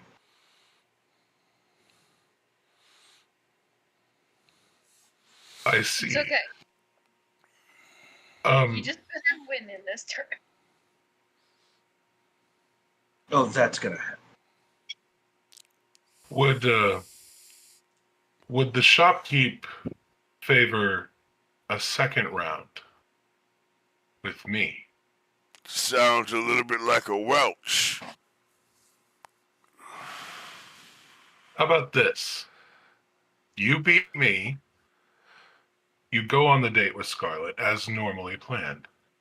And at that point, Gerard reaches into his pouch and pulls out 50 gold pieces, slams them on the counter, and says, "And you also win this." So, I still get my date and I get your gold. Yes. What do I do if I lose?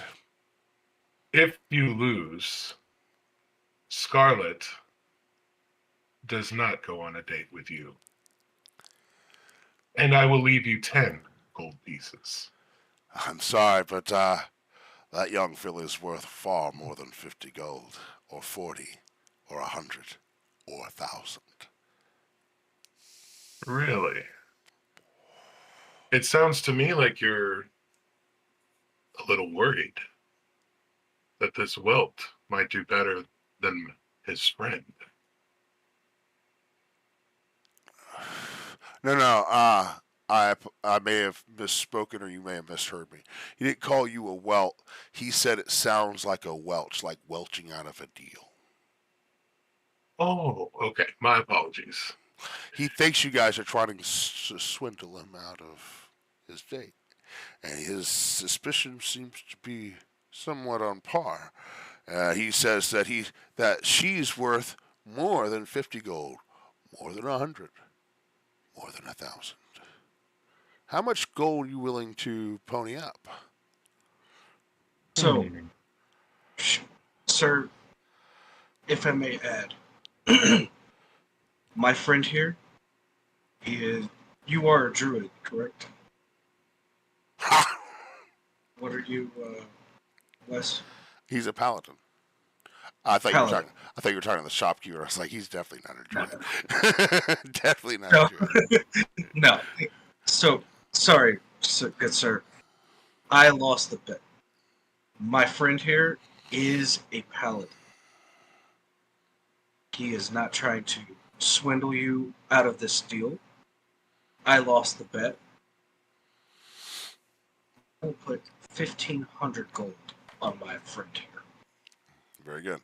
You guys notice. Let me get some perception checks from you guys, the group of you. I was actually going to ask to investigate to see if there is a physical lock on this collar.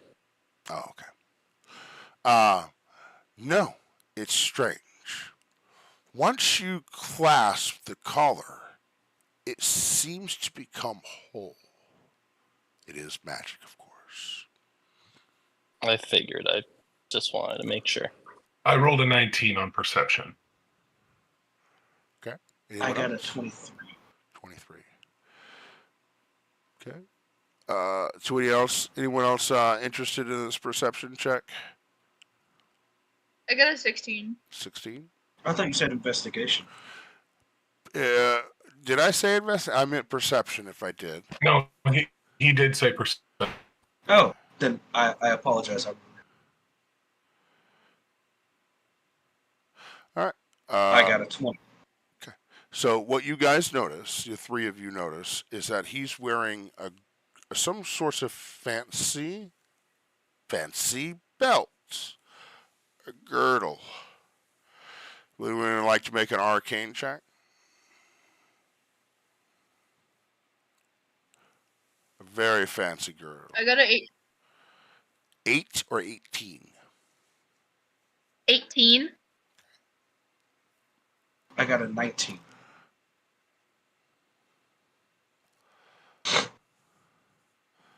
Four. Okay. So Scarlet and Namek, you've heard of certain relics, items, and so forth. You've heard tell of things that'll give you supernatural strength. They say that there are girdles of strength. This belt around his waist seems to resemble the same description you heard of a belt of storm giant strength. Meaning that this merchant, this lowly normal merchant appears to have the strength of a storm giant. And you guys are arm wrestling him. I'm going to look at him and I'm going to go, your belt there, sir, seems very interesting. I will put 1,500 gold on my friend for beating you if you put that belt on the table. So if he wins, we get the belt as well.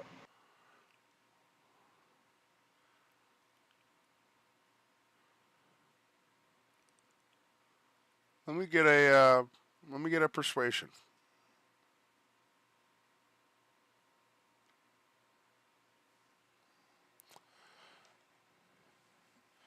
That's not going to go very far. It was a 9. No, lad. I'm sorry, but the cost you want for that belt as well. Well, no. Sorry, that won't do. So, what's the going deal then, boys? 1,000 gold? 1,500 gold? Well, what is it? What are you willing to wager now in order to get your filly back? So, since he refused to take the belt off, I'm playing, and she's gonna seductively move and be like, "Oh, what's the matter? Afraid you're gonna lose me?" Okay. No. Here we go. Let me get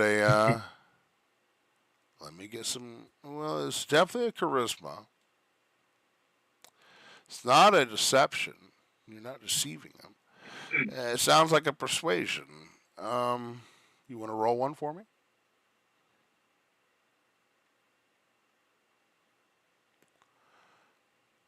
18. I had a plan if this went sideways, so.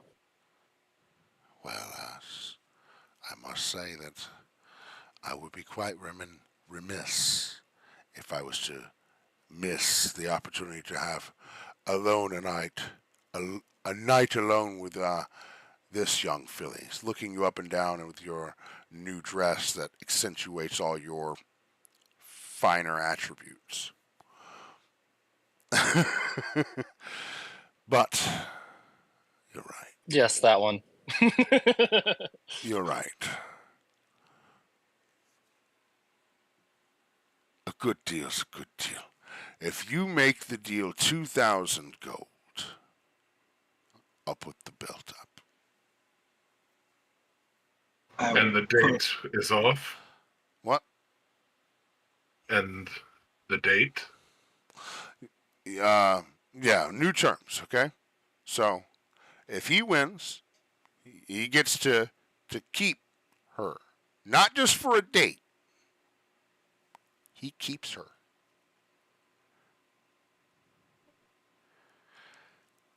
And wins 2,000 gold. If he loses, you get her back. And the belt. And what about? No pressure. What do you Whatever. mean? God. Oh Lord, This what have I is got my in my life pocket? we're talking about. It's one Oh, date. boy. It's In just your one date, hands. y'all. Just one date. Scarlet, trust me, I will See. come back for you. I will not let My- you be stolen. My interest is in that belt now. Oh, yes, 100%. I was definitely going to, while he was arm wrestling, snatch the belt.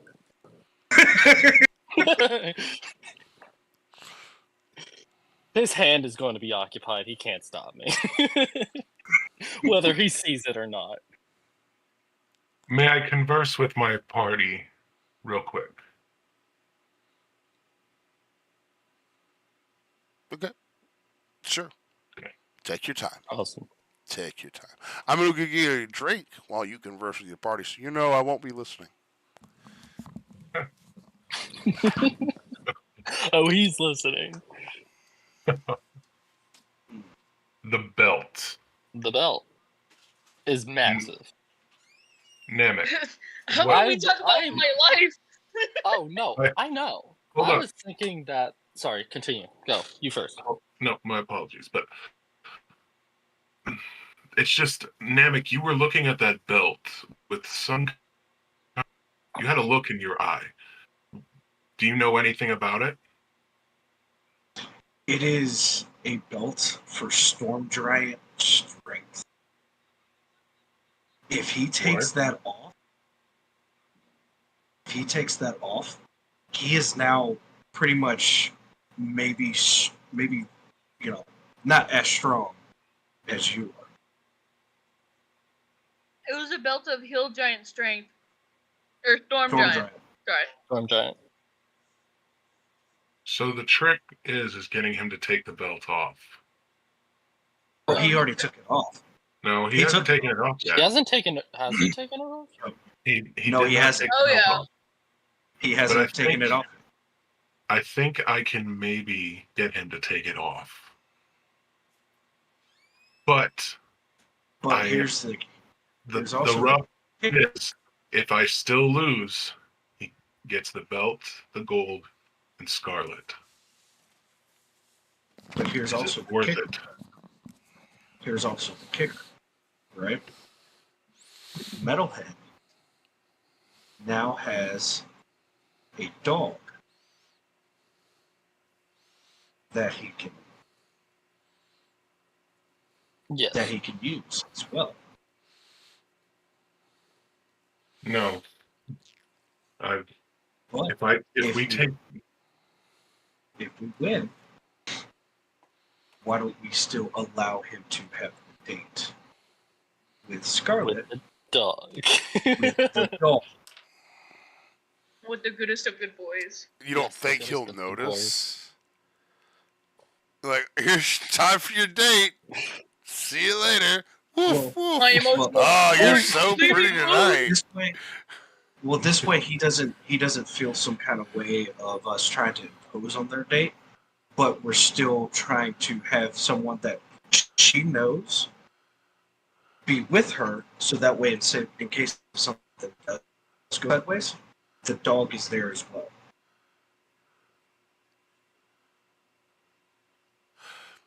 Is this something you're proposing to him at the moment?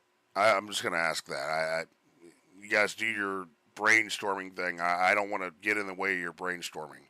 You guys bring to me your proposed idea. Is this it? real quick, I'm gonna ask Scarlet, what do you think? Do you think this is a gamble you're willing to take? If not, I'll call the whole thing off and you can go on your date. But I am worried about that collar. I also want to make something perfectly clear. Some of you guys haven't played D&D with me for like years and years or whatever. So none of you have actually. But typically when you guys do your brainstorming, I shut off my ears. I don't really listen. Okay? Because I don't want your brainstorming to interfere with what you're actually doing. Because there's a clear difference between what the idea may be and what you actually say, I want to do this. So I want you to be very clear when you guys come to a conclusion. I would like to do this. Okay. Make that clear. Okay. So until you guys are ready, I'm not listening. Wonderful. Okay. So Scarlet, what do you think?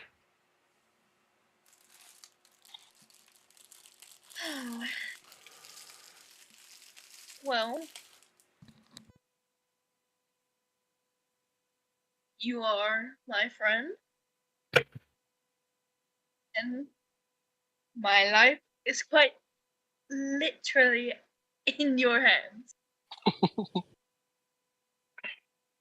How do you feel? Well,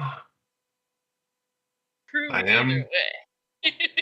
I am pretty strong for a human. So my other this Scarlet, right before he goes to do the role, you kind of give him some bardic inspiration.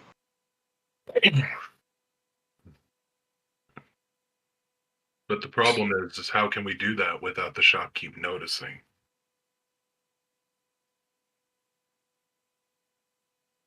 I mean, I know it's not in your realm. I don't know if she can. Yeah, because She's under an anti-magic field, essentially. Oh, there's. Yeah, the collar we figured out dampens my spells. Yeah, she can't cast spells. Mm-hmm. So make spells weaker. well, does it make it her spells weaker to No, it just makes them hers? not. Just to that.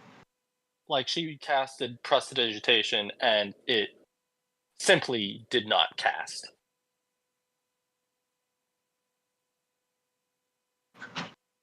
Not that it even fizzled, that there was just nothing happened. Okay. So here's what we're I gonna can do. seduce him. Here's what we're gonna do. Scarlet, I am not willing to wager your life. I can't stop the date, but maybe we can walk away with that belt. That's what I was thinking. But And I feel like possibly, if he... Sorry, continue. I apologize. And possibly convince him to not put the collar on you. Maybe he will accept the word of a paladin of Fixius.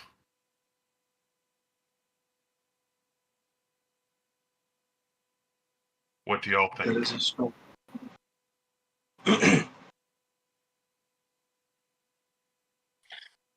My thoughts are this belt seems to be a very powerful relic. And if it were to just go missing or he's not going to give it to us. Let's be clear about that. If it were to go missing, he would have a pretty good idea of where it is because of the fact that we're having this whole debacle. So essentially the entire town will be noted of our thievery and will probably have a bounty on our heads. But Yeah, it you guys won't are be planning thievery. Ocean's 11 right there in the middle of town, so yeah. Yeah. Okay. And So on what the if, other hand, if we were to knock him out or kill him, that would also cause an entire town to come after us. okay. I have an idea. Do you all trust me? Yes. I trust you. You are the paladin. Okay. DM shakes no. So this is a bad idea, but continue. He turns back around and looks at the shopkeep. I do not wish to barter with my friend's life, but I offer a counter deal. I'm listening. You and me arm wrestle for your belt. If I win, I get the belt. You still will get your date with Scarlet. I will not stop that.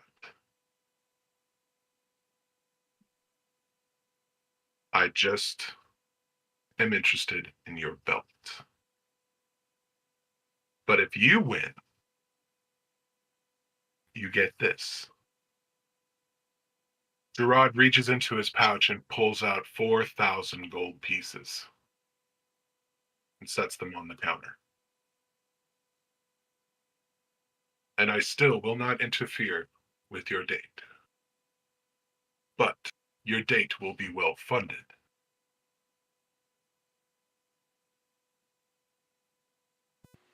What say you? Roll me a persuasion. Can I give a bardic inspiration? Oh wait, I can't. Never mind. Yes, you absolutely can. Okay. Bardic Inspiration is not a spell. Oh, wonderful. So does that give me advantage on the roll? 1d8, baby. Plus It- 1d8? Yes, it allows you to Yeah. make one skill, attack, or saving throw attempt with the added roll of a d8 upon your choice. It does not have to be immediate. There is a length of time of how long it lasts. Can you tell me, is it like 8 hours? It's for 10 minutes. Oh, sorry, 10 minutes. You remain inspired for 10 minutes. Within 10 minutes, you can make one check with that added d8 roll. Okay? Okay. Then let me roll that real quick. That is a 24. Turn you guys down just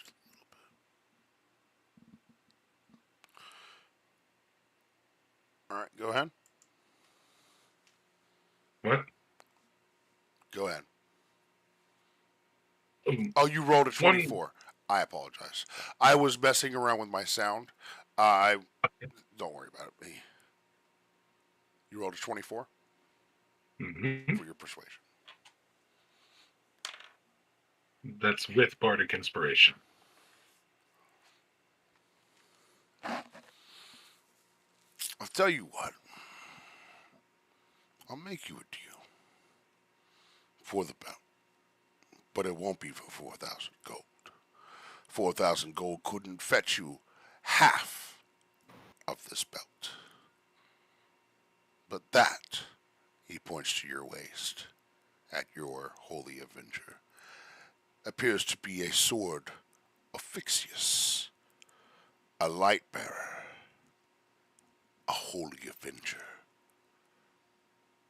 You wager that, and you've got yourself a deal.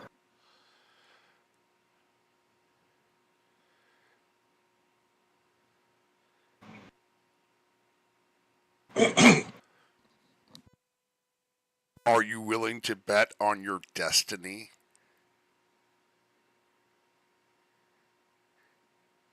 Is this the road? Is this the light of Fixius? Is this how he has guided you? Interesting.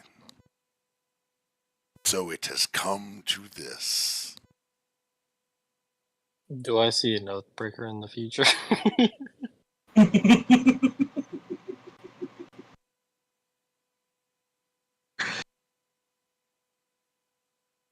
And be I'm before gonna your stop. God. Wait, you did what?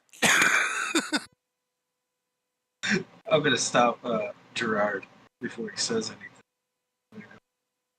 With his 4,000, I'll even add the 2,000 that you were originally.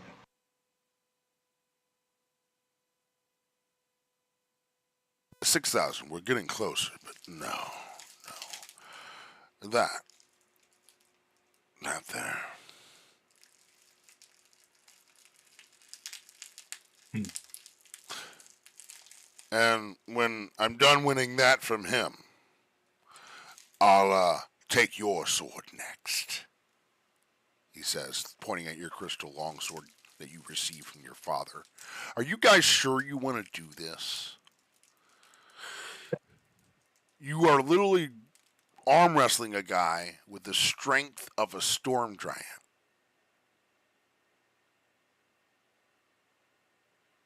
But we're trying to get him to take off the belt. You're pretty much taking your items and being like, here, take them. I don't want them anymore.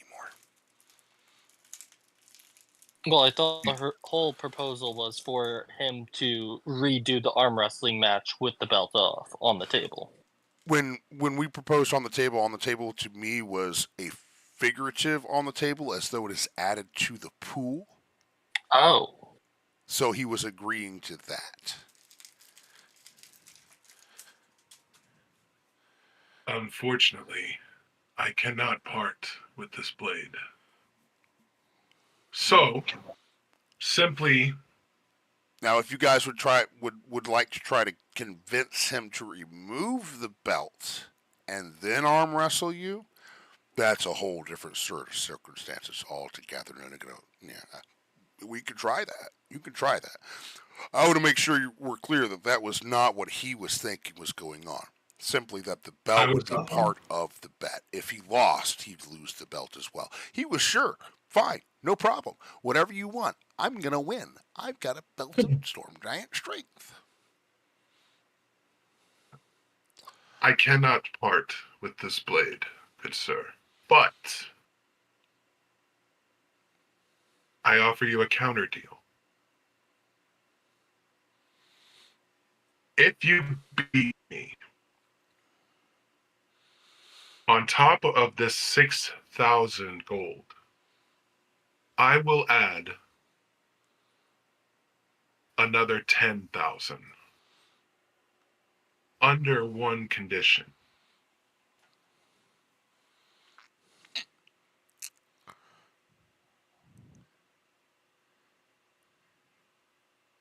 that we both put our antes on the table. What say you?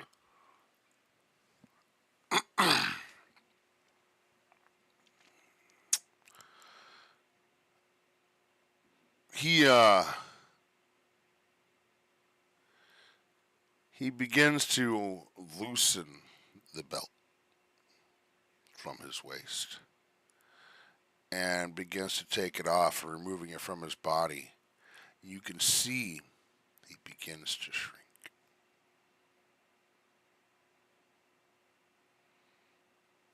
He's not this large, stocky man, but skinny and old. And he takes the belt off and then he can barely lift it. He's like, you know what? No deal. Keep it. I'll be seeing you tomorrow night, Thalia. He still won the bet with Scarlet. He still has to. No. I said the keep it part. What? Oh no. He okay. He decided. I may have somehow not described that correctly. He took off the belt. He withered down to a pale comparison to his former self, old and feeble. He is not strong at all. He probably has a negative strength. And then he took the belt and put it back on and said, no deal, keep it. And then said, I'll see you, pointing to Scarlet, tomorrow night. In other words, he thought better of it. He began to do it, and he was like, no. I wanted to demonstrate to you why there's no way he's going to make that deal. Because he couldn't beat you in arm wrestling. Not on a good day. I see. But I now understand. You can see now how he's got so many wonderful swords.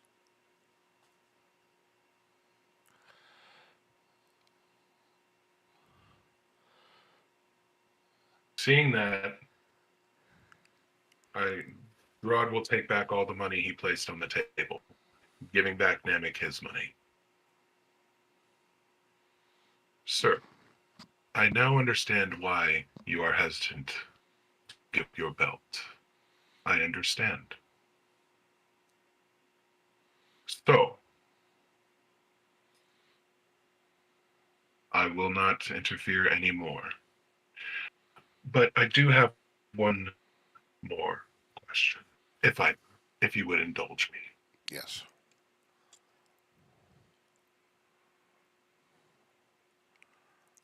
If I were to give you my word as a paladin of the almighty Fixius, that my friend will hold true to her word and go on with you, would you please not make her wear the collar? On the date, of course not. But until then, absolutely.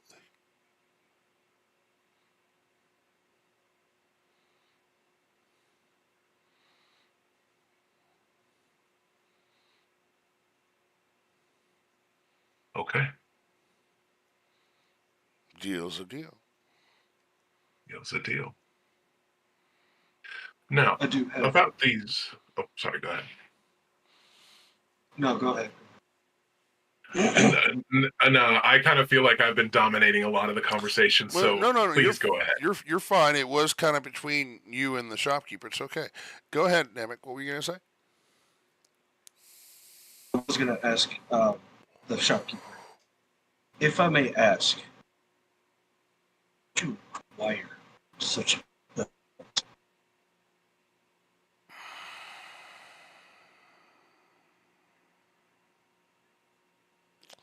'Twas from my younger days. Well, my father's younger days. He told me a story anyway of my great grandpappy. He was a pirate. They say that he saved the world once. A pirate, an air pirate, had a great air ship, the Great Helm. They called him Thunder, with a F-U-N, Thunder, F-U-N-D-R-D-E-R, Thunder.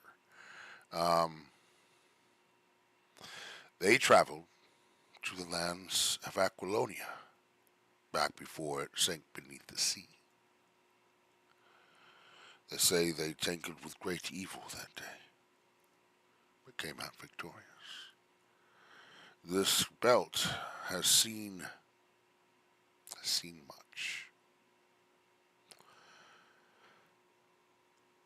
Seems wasted on an old man like myself, but must admit that I have no heir to bequeath it to.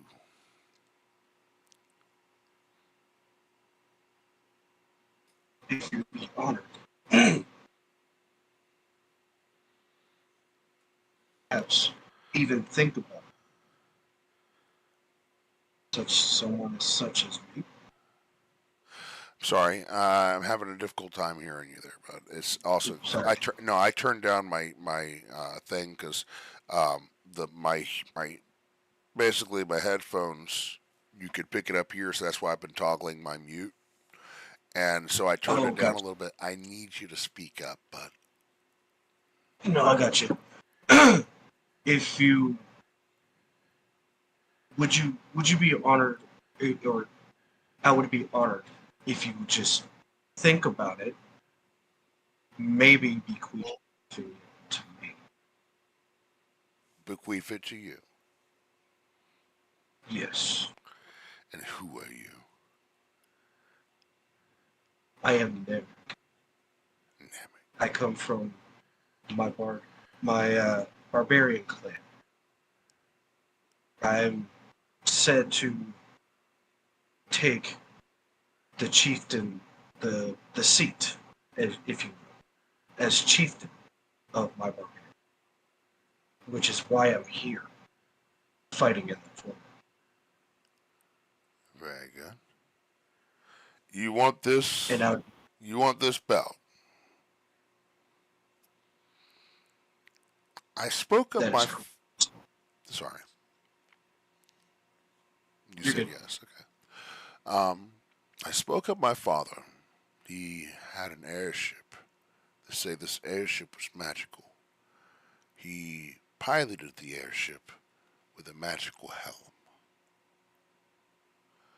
You find me that helm, and I'll give you this belt. Do you know the last known whereabouts of this said home? If I knew that, lad, I wouldn't be here in Valdone selling you swords, that's for sure. That is very true. Very true, sir. I just figured it would be a way of honoring you and honoring your father if I weren't in the tournament, showing the greatness that your father, maybe even his father before, did in a great battle. You're doing that thing again where you're talking so low. I don't want to interrupt you while you're doing it, but I gotta have you No, you're speak good. up. I gotta have you speak Yeah, up. I can only make out part of what you're saying. I got you. Um, Pretty much what I was saying was it would be on me to show the strength that the belt, bes- uh, that he got from his father and from his father before him as well, um, to be in the tournament wearing the belt because they wore it in battle as well. You want me to let you use this belt to compete in that tournament? That is correct. If you do, if you want to.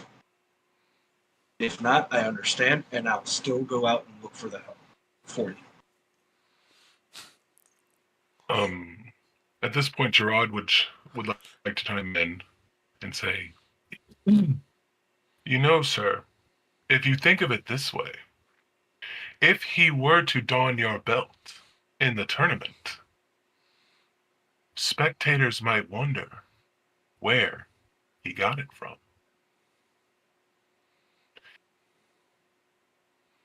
At which I'm sure my friend would be more than happy to tell them of the merchant he purchased it from, which could draw you in a lot of new business."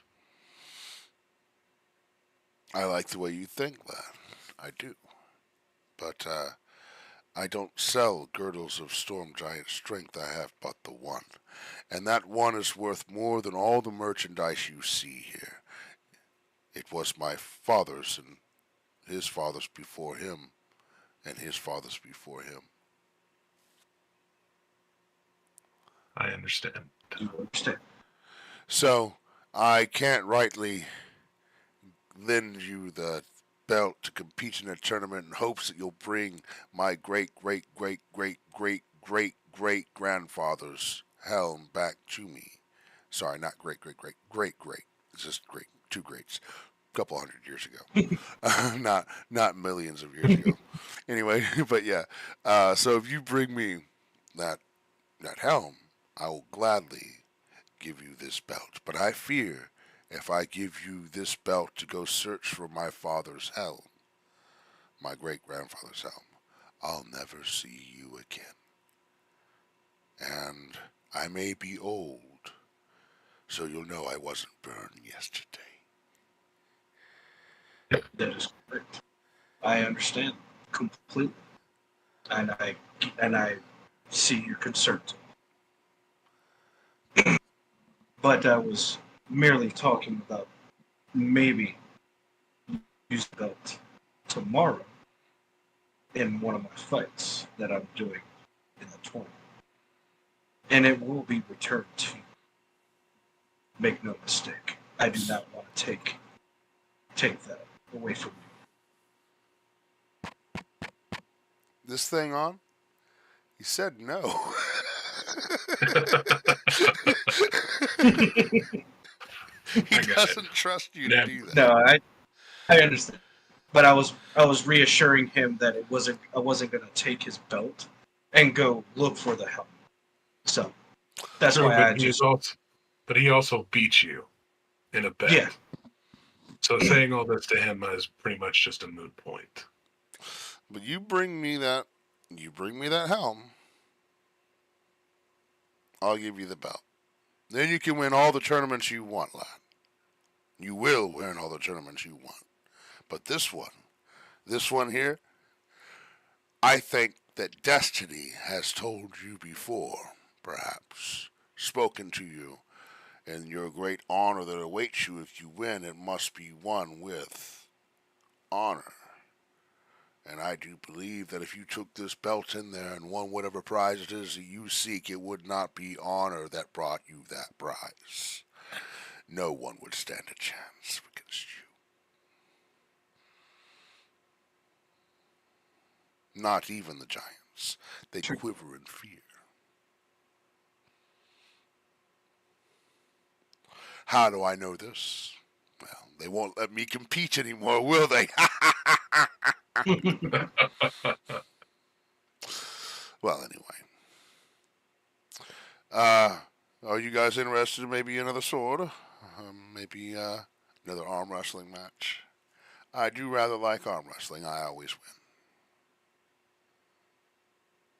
You know, as a friendly bout, I would be interested. Okay.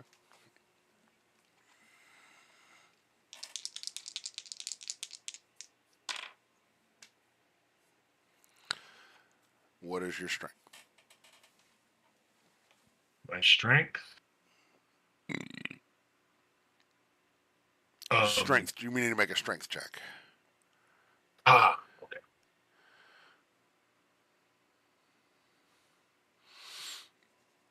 16.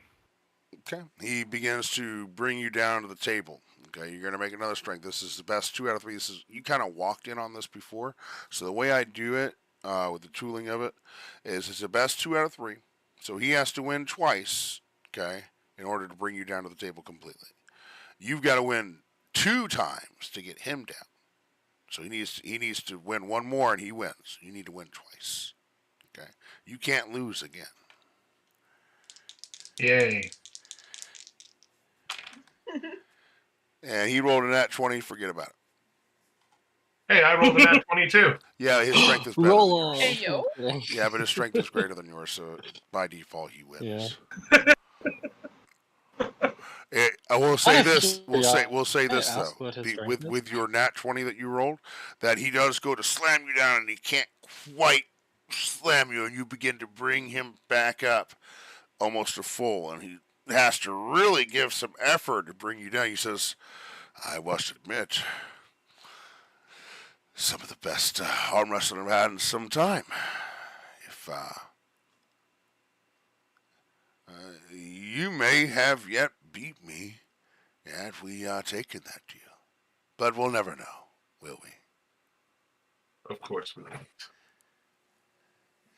All right. So, I do believe that Scarlett hit the nail on the head when she said, "There's a merchant that we need to go see." I think 2 hours has probably transpired. Dinner Yes. is getting cold, and you have been invited. You see that the night has started to come as the sun has begun to set, and the moon is just peeking on the horizon. And the moon is high, bright, and it is bold, and it is bigger than you saw it the night before. Seems to get bigger and bigger these days, as though it's getting closer and closer. You guys set off to find your merchant. You find his adobe, and you knock on the door, and he greets you warmly. "Ah, yes. Good to see you again. Please make yourself at home." He opens the door and welcomes all 4 of you, all 5 of you in. "Yes, Thank you. even our canine companions are welcome," he says. I was waiting for What about fat nuggets? that. We almost All forgot 6 about of you. Nugget. I forgot. There's a procession. You mean fatter nugget? Batter nugget. You guys just walk around with a trough just mounted to his head and just keep on pouring food in as you go. Wait. Swiped an extra collar and put it on Nugget. He just walks around eating and pooping simultaneously. Maybe it would be best if we leave Fat Nugget outside. He can't fit through the door anyway. Poor little Nugget. Oh, poor guy. We have to use the double window.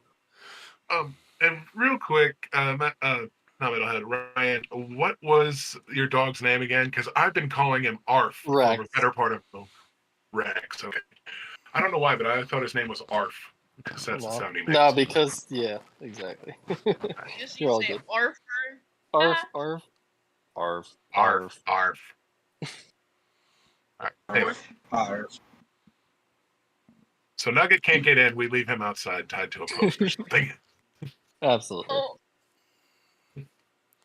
Anyway. if Nugget's not going in, I'm not going in either. Oh, come on, Scarlett. Don't worry, I'll bring your food out in the dog bowl that I always carry around with me. Hey, yo! You I have love the trees. collar to match. He's just outside the door. We can still see him. Fine. Thank you. Okay. We proceed in. So you guys make your way into the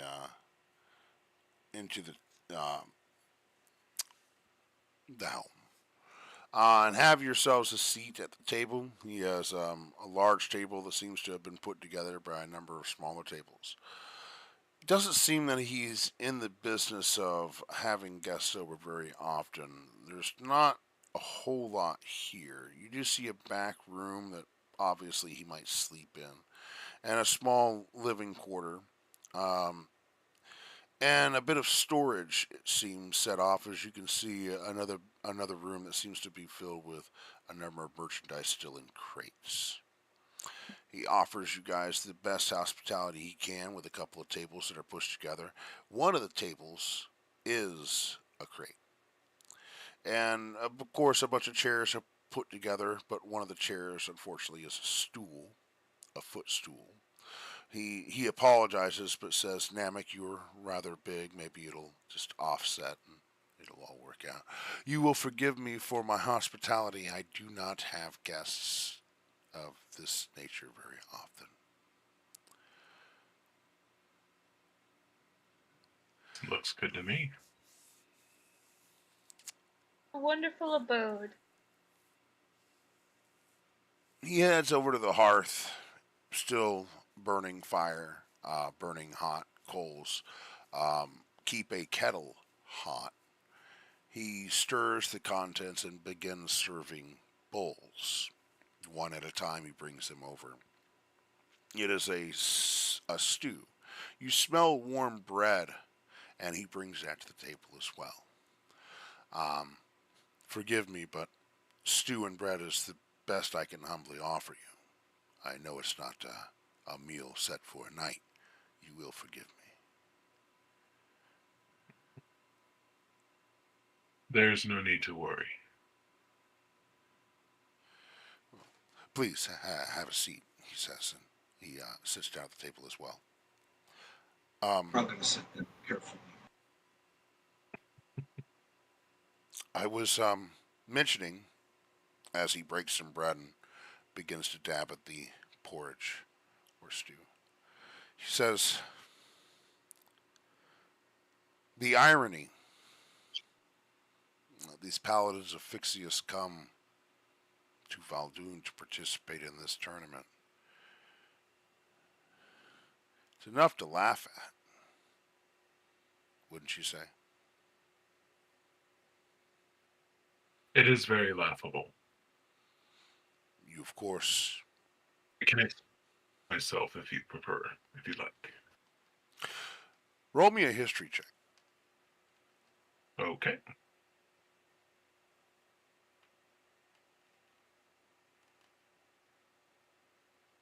$17. 17.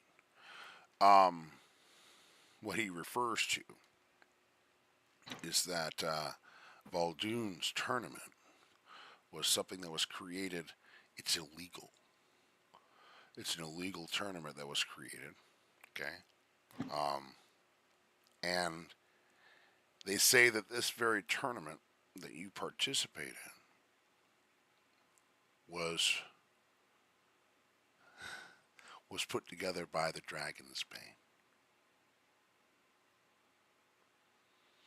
The Dragon's Bane is also known as the very person to have killed Cal. Cal being the God King. Some say they carry the same light of Fixius he once carried. You wonder if this is the irony he speaks of.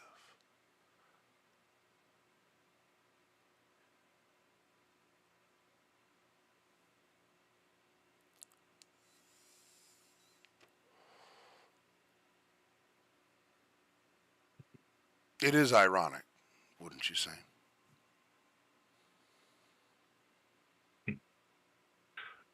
Surprisingly, yes. It is. So you've come for this Nadaline, and Nadaline left a sword for you. Not just a normal sword either. Yes. I was under the impression that she had competed and was possibly in the tournament. She did compete. Well, she at least, not in a tournament, but she definitely used the facilities. It was a mighty duel. Two paladins, different orders. One of the light of Fixius, one of the darkness of virtue. The light of Fixius won that day. But the night is getting darker as we speak. She left this sword for you. Not you specifically, but it seems to have come into your hands. She had told me then that someone may come. I traveled with her for a time. They said that someone may come looking for her. They were right. She was right. We delved deep into a dungeon, a relic, a ruin. One off the coast of Stygia. A ruin, they say, was the former housing of one Alanor K. Isian,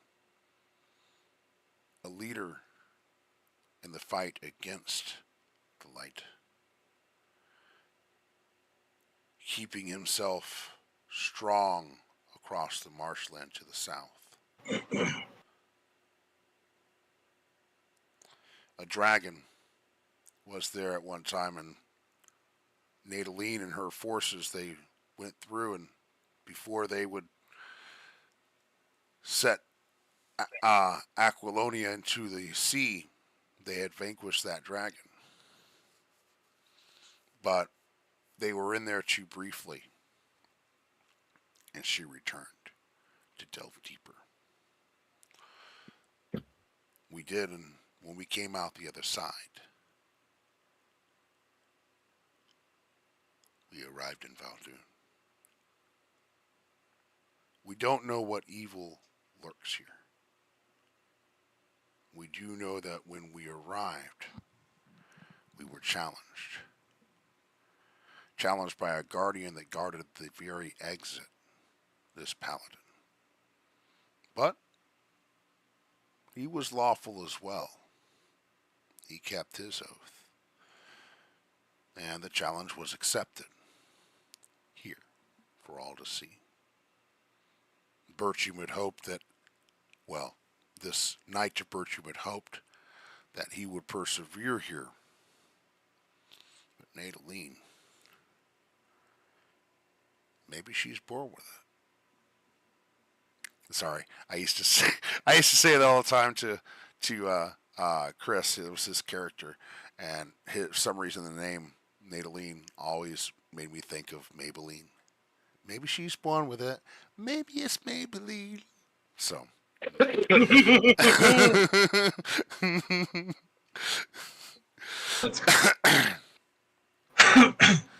But he says that he wasn't certain that his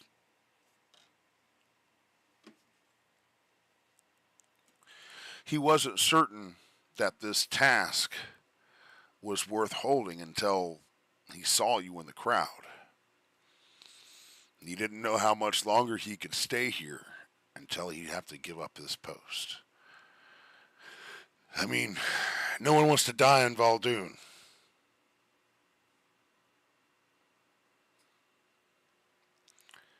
I will be going home now. I thank you for that. Although I don't know what to do now with this life that I've made for myself. If you do find Nadaline, give her a message for me. He slides it across the table. It's written down on a piece of paper, folded up neatly. You open it up, and it's like curse words, lots of them, and I don't want to repeat them on air. He's not happy with Nadaline. Not for being left here all this time. Yeah, if you see her, you give her that. But you let her know that I did what she asked.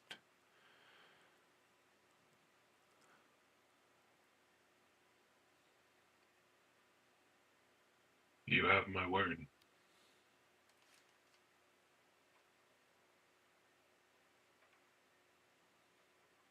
But I must apologize.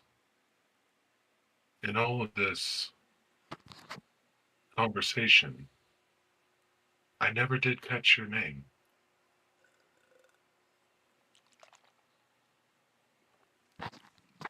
You may call me Bartholomew.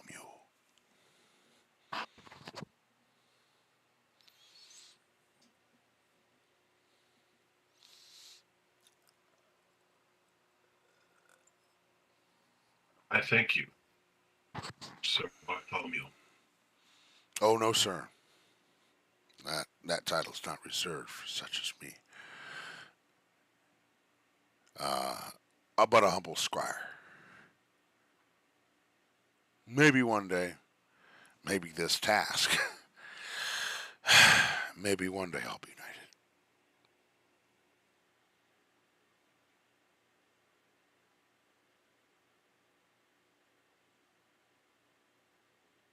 For your determination, I pray to Fixius that you will. Of course, if there were any knights of Fixius around,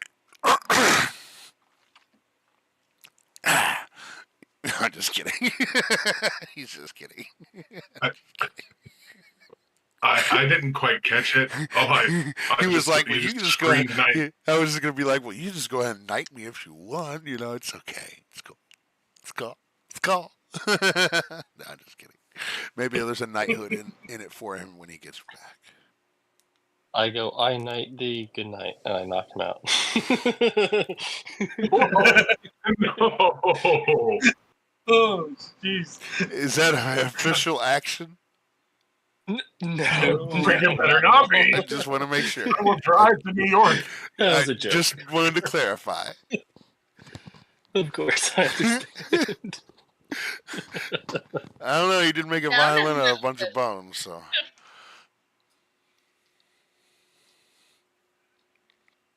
What's a few more bones to the pile? He says, speaking of which, he looks up over at you, Scarlet. Says, you are a sight for sore eyes. Can you play that? He looks at the bow made of skeletons. Is that just for looks, or is that like a real instrument?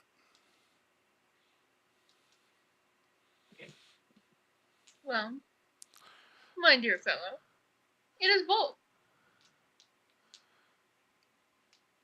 Would you mind playing me a tune?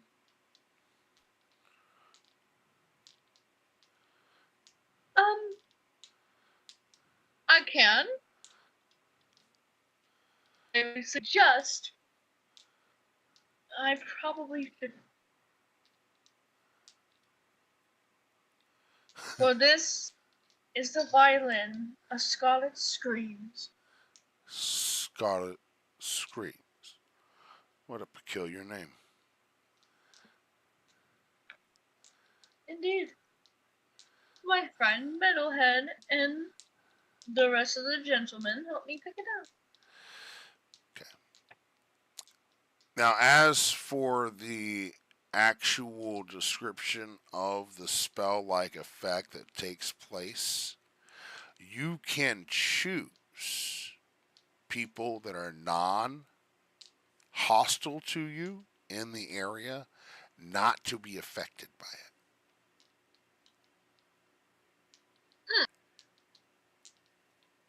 Okay. Because otherwise, every time you play it, your party's going to have to roll saves. Otherwise, they're going to be running away from you in fear. That's what I mean. Scarlet, don't you have another instrument? Please? Anything else? You mean my carnation?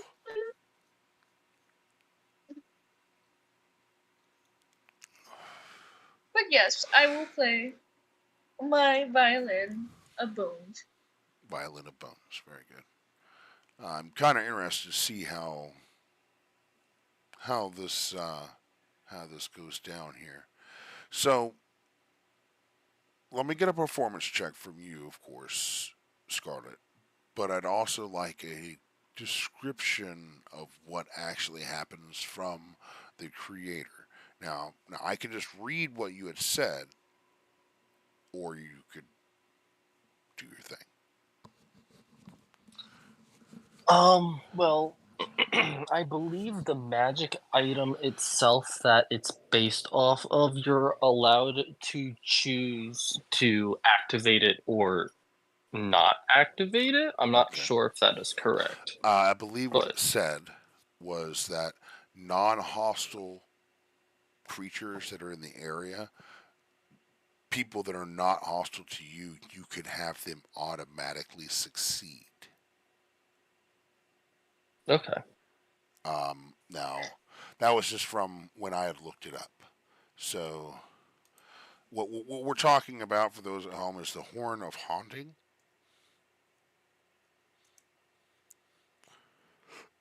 We textured it, or he did, to be a violin instead.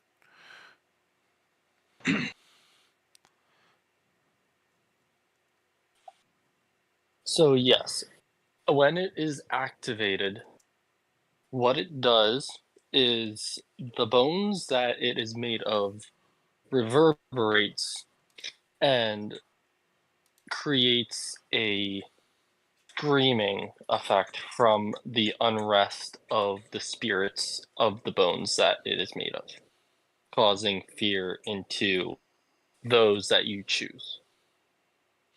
Oh, you are right. You when you play it, you choose to expend a spell slot. There you go. So you That's have what to I use the thought. spell slot. You're right. You're right about that. But every time you do, regardless, all creatures that, as it says, this is the description of the spell, so we'll just understand it for you. And I'm going to add this item to your inventory, but I'm going to change the name of it. Okay. It is called the Pipes of Haunting, Scarlet. Okay. You must be proficient with the instrument you are. Okay. They have 3 charges. It means you can use it 3 times per day. Okay. You can use an action to play, then expelled 1 charges to create an eerie spellbinding tune. In this case, it takes a different effect, um, but it does still affect all creatures 30 feet around you that hear you play. So they have to be able to hear. Okay, that's a thing. Um, and succeed on a DC Wisdom 15 saving throw, or become frightened for 1 minute. If you wish, all creatures in the area that aren't hostile towards you automatically succeed on the saving throw. A creature that fails the saving throw can repeat it at the end of each of its turns, ending the effect on itself on a success. A creature that succeeds on its saving throw is immune to the effects of this instrument for 24 hours. You are able to regain 1d3 expended charges per day at dawn.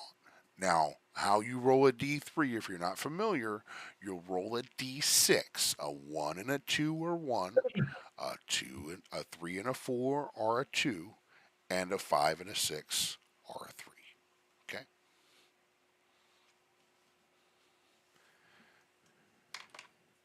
Okay. You can also, if you choose, roll a d4, and a 4 means your roll doesn't count until you get a 1, 2, 3. Either way is fine with me. I don't care. But that's essentially how it works. Would you like to go ahead and play the instrument? Yes. Okay. So are you choosing to expend a spell slot? Nope. It's just a Good regular call. violin for tonight. Make me a performance check. I did, and that was a nat 20 plus 11, so that's 31. You play You a always get the wonderful nat game. 20s when you need it. Slay like that. Right. We'll see how that relates to combat, hopefully, because that's when you need it the most. And unfortunately, we really didn't get into much combat this evening, and we are about the time we're winding down.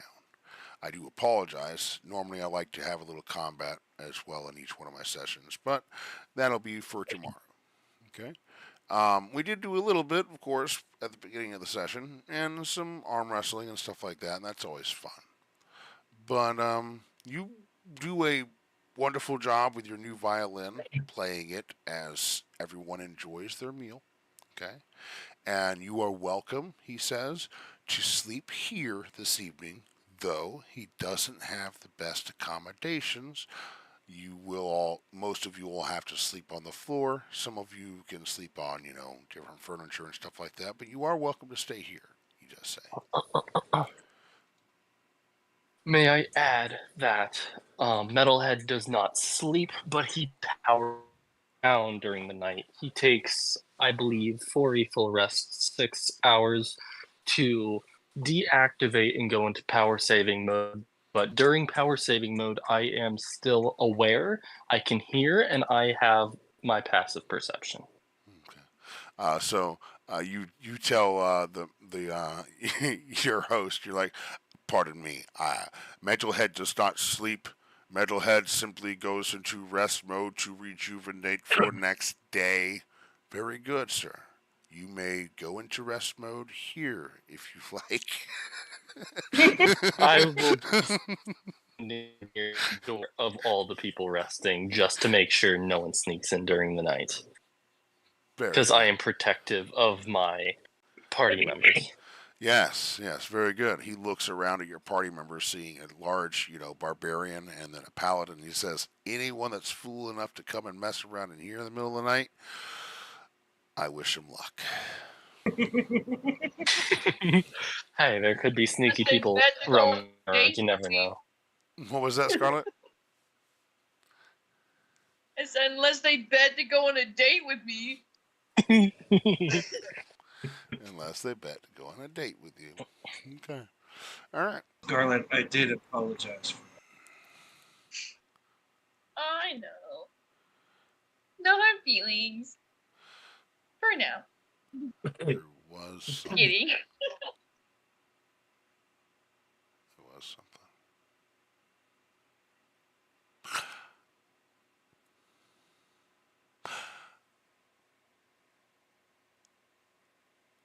I told you where Nadaline went, right? Yes.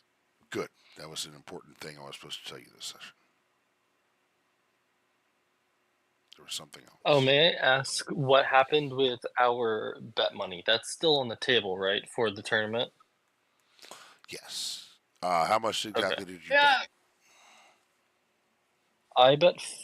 What did I bet? Let me look at my money real quick. I want to say it was 400. I know I bet 1,000 on Namek. 1,000 on Namek.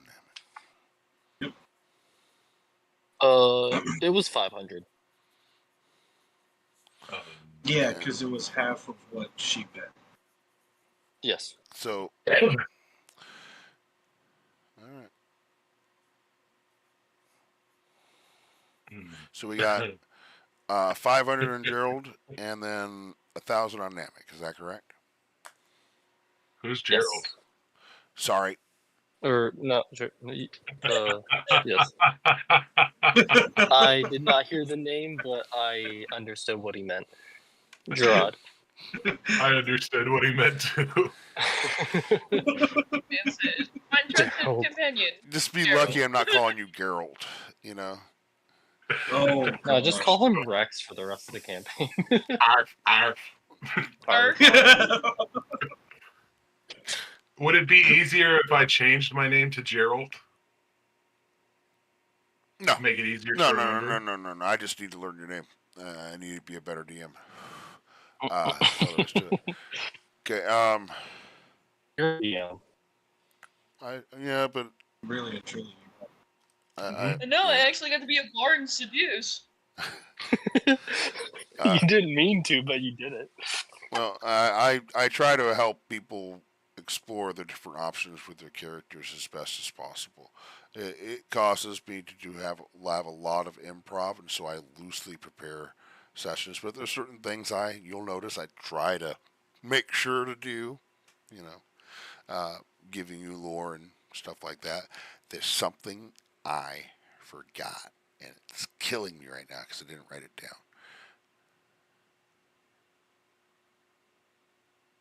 Was the moon full? Yes, the moon is full and it is rising. The moon is also wearing a belt because it is growing.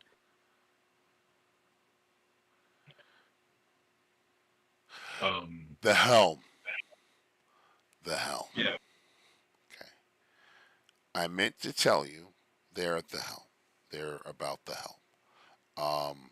That if you are serious about going to find the helm in order to get the belt, a good place to start would be enlisting the service of a good divination wizard.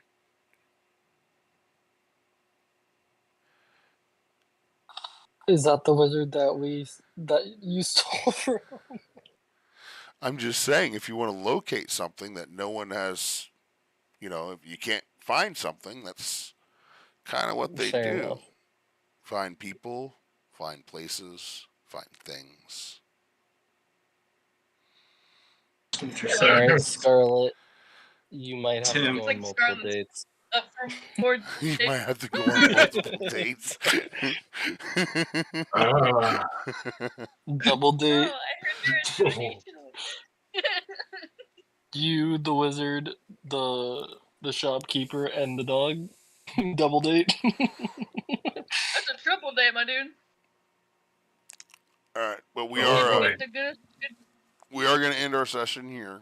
Of course, if there is anyone out there on Twitch or on YouTube or whatever, and you'd like to hang out with us a little bit, there's a little link down there.